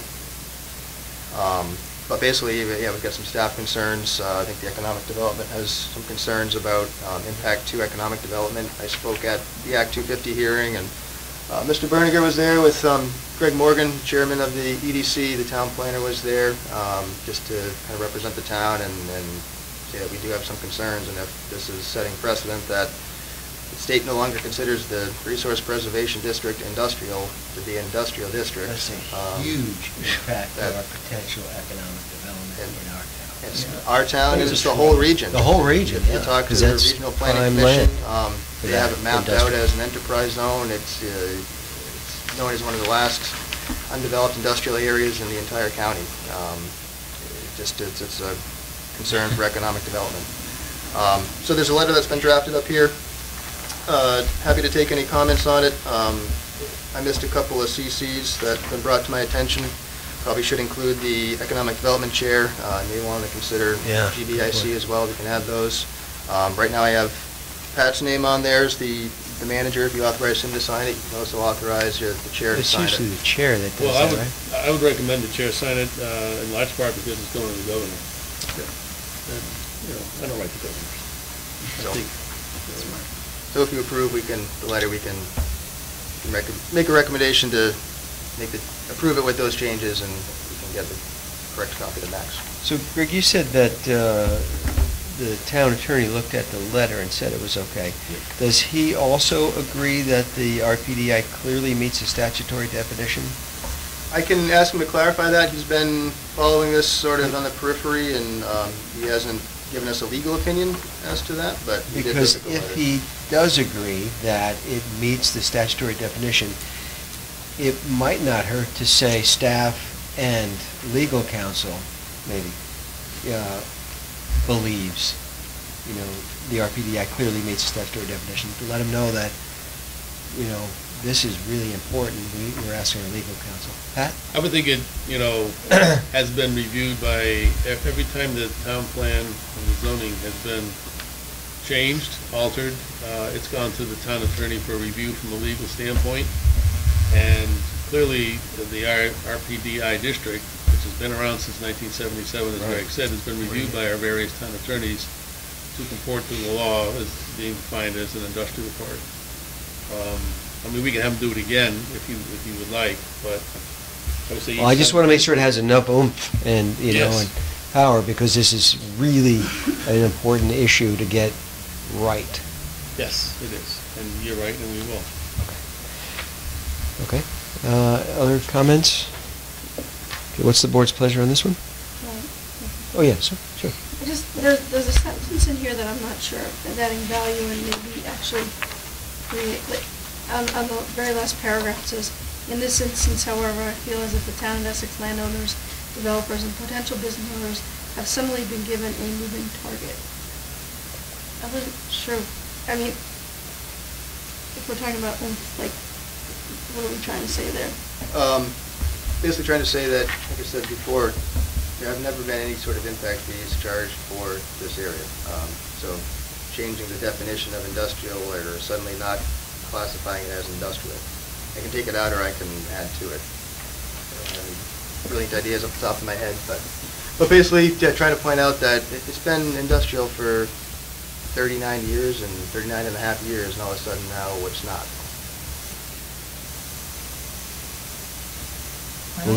Target's moving, the definition's been sort of tweaked on us after the fact. I agree that moving target's probably not the right crazy, but maybe that's not the plan. Giving a new definition as opposed to moving target, or I don't want Kind anything of back. redefined into, you know. I don't want to wordsmith it, I read that when I was like, what are we trying to say? Because it was kind of creating some Yeah, I think the point is. vagueness where we want to be really. You can't redefine an industrial park for 40 years out of existence by a tweak of a law, when I think the main focus, I think as we all can agree to, is raising additional revenues for the state. So could we make that sentence stronger then, as opposed to saying about the moving target, but saying that redefining, or whatever it was that you said about the definition? No, you can't redefine a 40-year-old industrial park out of existence. Yeah, we don't expect them to redefine. Yeah. Say that. Don't want it to sound too harsh, though. That might be a little too much of a sting. Have suddenly been undermined? I mean, what's a good word for? Suddenly been asked to Accept no a longer new consider, to accept a new difference, to no longer consider a, you can already say what's well established is already in there. 40-year-old industrial park. It may be even just like taking out like however I feel, that, you know, in this instance, the town of Essex, landowners, developers, and potential business owners are dealing with a redefinition of or understanding of. Or suddenly, yeah. I'd like to bring Jim for comment from the EDC. Yeah. The implication that could significantly curtail economic development that we planned on in this town. Because the implications we believe from Al Senecal at the discussion at Act 250 was that his fees would go, he was agreeable to 1-to-1, which, as I understood on this particular development project, is going to amount to $220,000. That a 2-to-1 would actually eliminate that particular project, because it would have been a $440,000 increase. Wow. I mean, not increase, but amount. And it would negate the development. Oh, that would put the brakes on a lot of stuff. Yeah. I think Jim's referring to Northern Lights, which is a climbing facility, recreation facility, which is not your standard industrial thing, but it's secondary use to the primary use. And Al Senecal said that if he has to pay the 2-to-1 fee, read through the opinion from the Agency of Agriculture that's attached in here, they start to talk about uses and recreation uses. And if the landowner cannot allow, or is going to have to be paying 2-to-1 fees to not allow certain uses, he's not going to allow them, which hurts economic development in the town. Just thinking, jumping back to the editing piece here, what's on my mind, strike out that second sentence in this instance, however, and just say, the Agency of Agriculture, Food and Markets plays an important role in protecting Vermont's resources, period. However, forcing the landowner incoming businesses to pay the 2-to-1 offset fee. Yeah. Okay. Everybody good with that? Oh, that's great. Thank Yep. you. Yep. Okay. Yep. Okay. Any other changes to the letter? We said instead of the manager, we'd have the chair sign. That's fine. Okay with that? Okay. And what's the board's pleasure? Entertain a motion? I can make a motion that the select board authorize the select board chair to send a letter to the District Number 4 Environmental Commission explaining the town's position in regards to the Resource Preservation District Industrial Zoning District status as an industrial park. Okay. Thank you, Irene. And that includes the modifications we talked about, right? So, okay. Do I have a second on that? Second. Thank you, Andy. Okay, any further discussion on approving this letter to Act 250? Hearing none, all those in favor signify by saying aye. Aye. Aye. Opposed? Okay, motion passes unanimously. Thank you. Thank you all. Okay. Next item of business, we're down to the minutes of July 13th, 2017. Do I have a motion? I would move approval of the minutes of July 13th, 2017 with select board member corrections. Thank you, Irene. Do I have a second? Second. Thank you, Sue. Let's start on page 1. And move to page 2. Irene? This is the first of several corrections that I sent around via email just to make sure that people saw them in advance, or to hope that you could see them in advance. This would be lines 63 to 64. We're changing soils into appearance of, and at the comma, I believe there was there, after planting trees, we're saying, and encouraging grass to grow in other ways. Comma. Okay, anything else on 2? Page 3.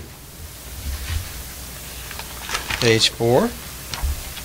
Irene? This is another one of these lengthy changes, lines 179 to 180.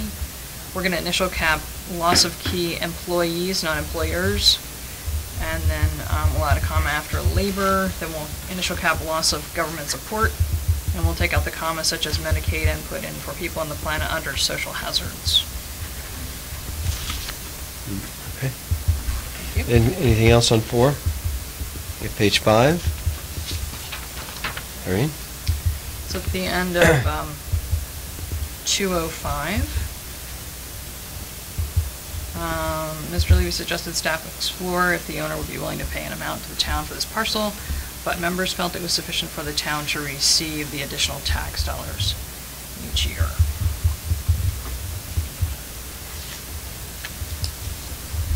So that's very different than what it ends with. Right. Because when I watched the videotape, there was no one agreeing, but we did agree with Andy's comment that, well, we're going to get some extra tax dollars. I think you said $9 a year or something. I couldn't find that. I There seemed to think be people had agreed to it, but consensus we to didn't the put fact it in that- the motion, is what I remember. I thought I got nods. Pardon? Okay. But if you saw the tape, Irene, I'm going to go with that, because it's better than my memory. Excuse me. Yes. Can I also make a, during the meeting, I think I gave the impression that all of the trees had been cut down on that property, but it was just the ones that were identified as bad by our tree warden. So not Okay, that was all- my understanding. Yeah, well, that wasn't mine, and I Oh. think I No, it was said- my understanding there was just a couple that were taken down. Yeah, it was a couple. I thought I gave the impression that it was all done, but maybe I didn't. All right. No. Anything else on 5? Okay, page 6. And 7? Sure. I have a couple of things on page Sure. 7. Rows 305 through 307, it starts with Mr. Levy recommended and it ends with, and Mr. Levy agreed. I'm thinking it was somebody recommended and somebody different agreed, but I don't remember who did what. Irene, you saw the tape, do you remember? That I didn't watch. I didn't Okay. catch that, so. Anybody? You want to just delete at the comma? Yeah, deleted the comma. Although, Unless you were just maybe- agreeing with yourself. That's a good idea. Fantastic. So, okay, so the recommendation is on line 306 and 306, get rid of 307 and the last 2 words in 306 and just make a period. Is that? Yeah, that's fine. Is that good? Yeah, Okay. that's Okay. fine. Just, Thank you, Sue. Anything else on 7? yeah, I think 2 more. Sure. One is, and I think in that one I might have done a little better job of actually identifying what I want to say, but the discussion about sending out the RFQ to the firms on the attached list. Mm-hmm. There was also mention of, and any others that anyone else wanted to send it out to, and that doesn't show up here. It just is limited to the list that was attached. So I just wanted to add in some reference to, you know, in addition to the attached list, if there are others that there was mention that if there was others that other individuals wanted it to go to, that could be done. Okay. Okay. So Greg, do you know what to write there? Do you have the copy I gave to you, Greg? Because I think I put. Is your copy or just Irene's? Mine says Sam's copy on the front. It's 305 to Mine says copy on the 306. top, yeah. No. Yeah.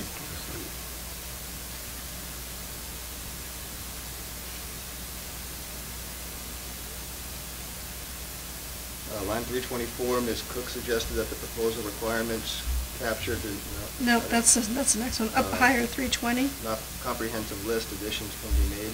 Yeah. The next step is to search firms on the attached lists and any additional names. Oh, what is it that you'd like to add? All right. The next step is to approve and then submit the RFQ to the search firms on the attached list to the memorandum dated July 13th from the municipal manager to the select board trustees regarding RFQs for municipal manager recruitment. In addition,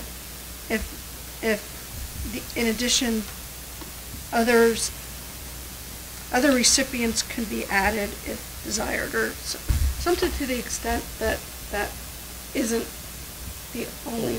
Yeah, I'm sorry. Because in fact, it was sent out to additional, at least one. Right, and I don't think there's a way to mix it into that sentence because it's already a really long sentence.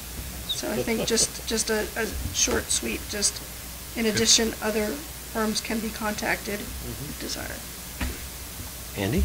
On 320, where it says the first two words are attached lists, could it just say attached lists and others? But it wasn't on the memorandum. Take out the words on the, I don't know. Take out the words to the memorandum. Oh, yeah, then there's a date in there, yeah, it's It just messy, goes doesn't on it? and on. Yeah. It just wasn't- yeah. Yeah. Okay, so Greg, you got that one?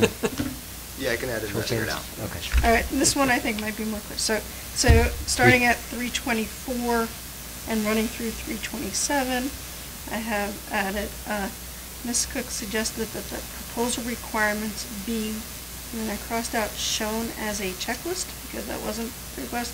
It was captured in an application template to ensure completeness and so that the members could easily compare the firms. And that's what they all did, except for one, I think, right? Yeah. They ended up using it. And then just tacking on to the end of 327, Mr. Scheidel requests that submissions be sent electronically as they are received was really the request was, rather than holding them until, if they're due on the 4th, if you get it in on the 1st, send it right over so that we can start looking at it. But that was, so just adding as they are received to the end. Thank you. Okay. Next time. Anything else on 7? Okay, page 8. Page 9. Okay, all those in favor of the select board minutes of July 13th, 2017 with corrections, signify by saying aye. Aye. Aye. Opposed? Okay, motion passes unanimously. Now we're on to consent agenda. Do I have a motion I for the would move consent? approval of the consent agenda with select board member comments. Thank you, Irene. Do I have a second? Second. Oh, I think Sue got before you there, Mike. All right, let Mike. Okay, so yeah, comments on consent agenda. Anybody? Can you tell us how you're going to collect comments for evaluating the manager? Has anyone thought through this process, or are we just going to find out on the next meeting what is going on? Bring your own to the meeting. But are we going to talk about them with you, or are we going to talk about them with each other first? I'm just curious how that's going to happen before I actually do it. Oh, well, Not to put you on the spot. No, that's okay, I don't mind the spot. Probably would be best that if you filled it out yourself, and then you talk to me collectively in executive session, so each of your points on the areas of the evaluation. That's something I would have liked to have done my whole career here, but it had usually been done without me. I would suggest that for the new manager, the process be a little more two-way in that you have the person in the room with you, so that you can have a fleshing out, if you will. It's supposed to be, positive, constructive, and all those things.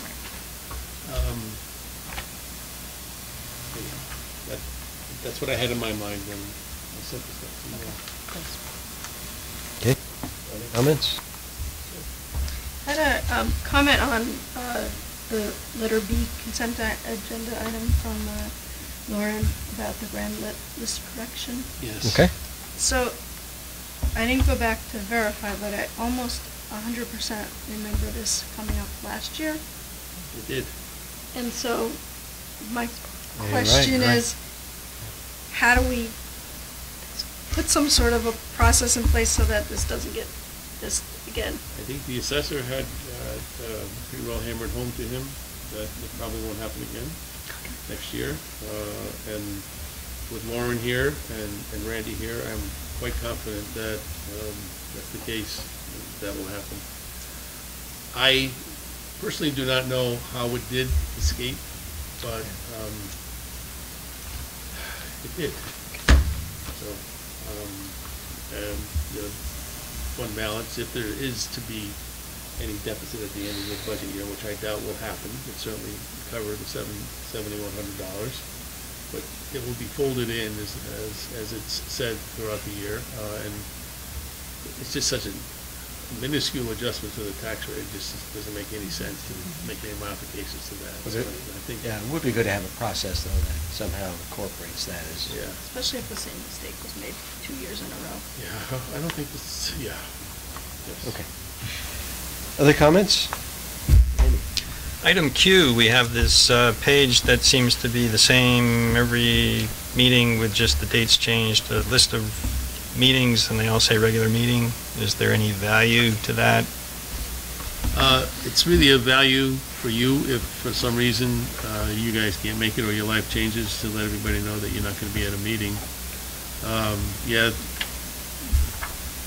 Yeah, because I write them all down, and we approve them in April, and I have all the dates. Yes. But it seems a wasted effort. I think the idea was too that instead of saying regular meeting, if we knew a big topic was coming, like Right, but we never do that. So I mean, this item has been appearing in our consent agenda multiple times with no content.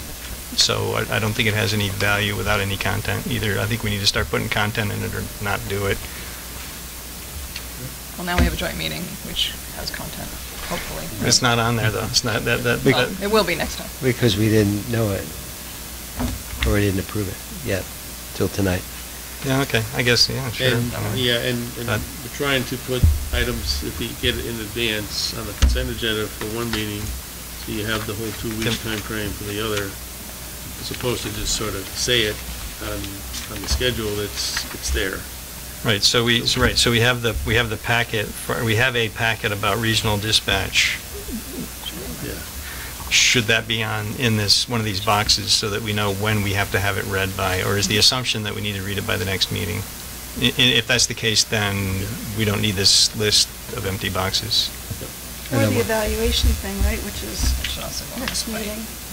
But these are sort of judgment calls as to which pieces are going to go on there, right? I'll do whatever you want. How would, what criteria would we say I think it rises to the level where it needs to be on here? Because we're not going to put Can't put everything, otherwise we'd be putting the agenda together 2 weeks. But big items, I think, it originally came as, gee, I'd like to have more than just Friday, Saturday, and Sunday on a major topic. And if you're a new member of the board, it's far more important than if you've been around for quite a while and you know these topics. So your interest might be different than Irene's, for example, or Max's, because they may have gone through the issue a couple of times before. So, Andy, you want to see this be dropped then from the packet? Unless we start adding content to it, I don't see the value to it, because again, we agreed in April when all of our regular meetings were going to be. And so I don't see the value of this with no content other than regular meeting. So, I think it stemmed from, at some point we saw something similar that the trustees were doing. Yes. Where it was in a little bit different format, and it had, where there was a known item that was going to be covered at a meeting, it was on the calendar. So I think that was where it came from, and we saw that as something that would be valuable. do they have a standard that says what would get listed on there versus not? No, again, it's just to let everybody know when the meetings are and whether the trustees can make it. And sometimes there's a big topic, but not always.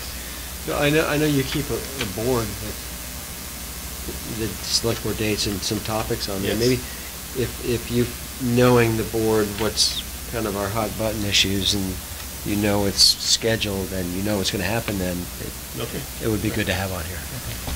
we'll start putting some things in there and see how they measure on that. Okay, and check and scale. adjust as we go. Yep. Yeah. And on the same, that same item on the back side of that page, the bottom section where it says radar list of select board work items, sort of in the middle, it says updates to policies.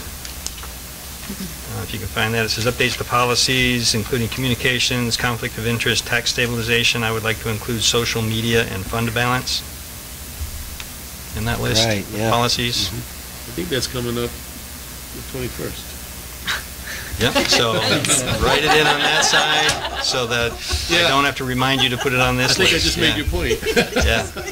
But I'm quick. So, Pat, you can add that to it. Greg? So social media and fund balance are the two additional. Which is it to? He's saying to The two that I think should be added to that list so that, or you put them on the front of the page. Tell me when we're going to talk about them.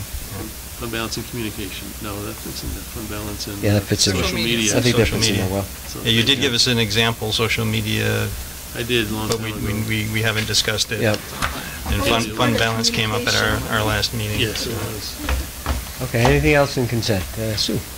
On letter G, the Okay. letter from Vermont Works for Women, I was a little confused because last meeting consent agenda, we received a letter with the letterhead of Vermont Works for Women. And it looks like it was signed by somebody different. This one doesn't say that at all, and we were, I guess, invited to attend some of their camps, which are in the past, so do we have any, like, I'm a little confused by this at least. So you say it looks like it's a second thank you? Plus it's Is it a inviting us to second thank things? you, or was it an addendum to this one? It could have or- been an addendum and, no, I can't say because I didn't put the packet together on that. Or there Travis could made be- that discernmination. It could be that he's erring on the side of caution. I guess I would have liked to know about this before it passed. Yeah, that's unfortunate, right, that we missed it. Right, yeah, those are all in July. Okay, Irene?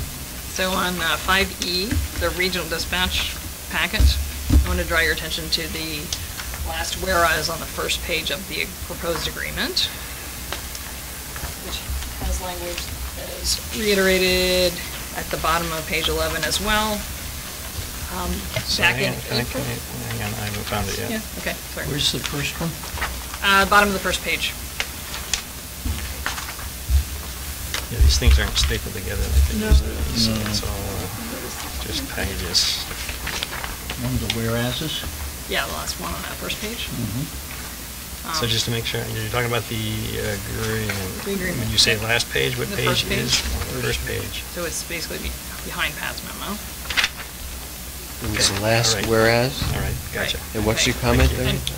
And my comment is that you should know what the meaning of this is because the attorney explained it to those of us who were in the room in April, and it says the Joint Survey Committee first seeks the approval of the respective legislative bodies, of the potential municipal members, of the Chittenden County Public Safety Authority, blah, blah, blah. That means that because this phrase is in here twice, but it only has to be there once, residents will not be able to petition us with a 5%, we want you to vote on this petition. It will be up to the select board and only the select board, and this is not what we're used to from the past, so I just wanted to point this out in case it would slip by you otherwise, that whether or not we approve warning this for a vote, if we don't warn it for a vote, there is no chance of 5% of the voters petitioning us to do so in March. We're looking for a clarification. Yes. So you're saying that if we choose not to warn, you're not saying that if we vote not to warn, is that there's a difference there, or is there? If we don't warn it. If we don't warn it, we can't be forced to warn it by the citizens, and that's different than my understanding of statute for most other things. And for example, the last Joint Survey Committee proposal that came before us, right? Sorry, I just figured out what I was trying to say. So if we vote no, we vote not to warn, okay. If we, not to warn. Okay. And then it I says. just clarified it in my own handwriting. The residents sign a petition. Or we 5%. choose not to vote at all and just leave it on the table. They can't for it, okay. We also have a third option. At the 21st, when your comments, your edits are being collected, you could re-edit what was in there and say that the Essex Selectboard wishes to put in there the right for the Essex residents to petition the Select Board. So Right, so I just wanted you to Gotcha. notice this before you think about it for 2 weeks, Yeah. because I didn't want to bring it up on the spot. It's kind of heavy to think about, I thought. Yeah. I'm thinking about it since April, and I'm still, really? It's a double negative, too. Yes. Okay. Thank you. Thanks for pointing that out. Anything else on the consent? The big consent. Okay, hearing none. All those in favor of the consent agenda signify by saying aye. Aye. Opposed? Okay, motion passes 5-0. That, we don't need an executive session, correct? Oh, no. Move to adjourn. Thank you, Ernie. Do I have a second? Second. Who wants it? Go ahead, Sue. You're on a roll. Okay. All those in favor of adjourning signify by saying aye. Aye. Aye.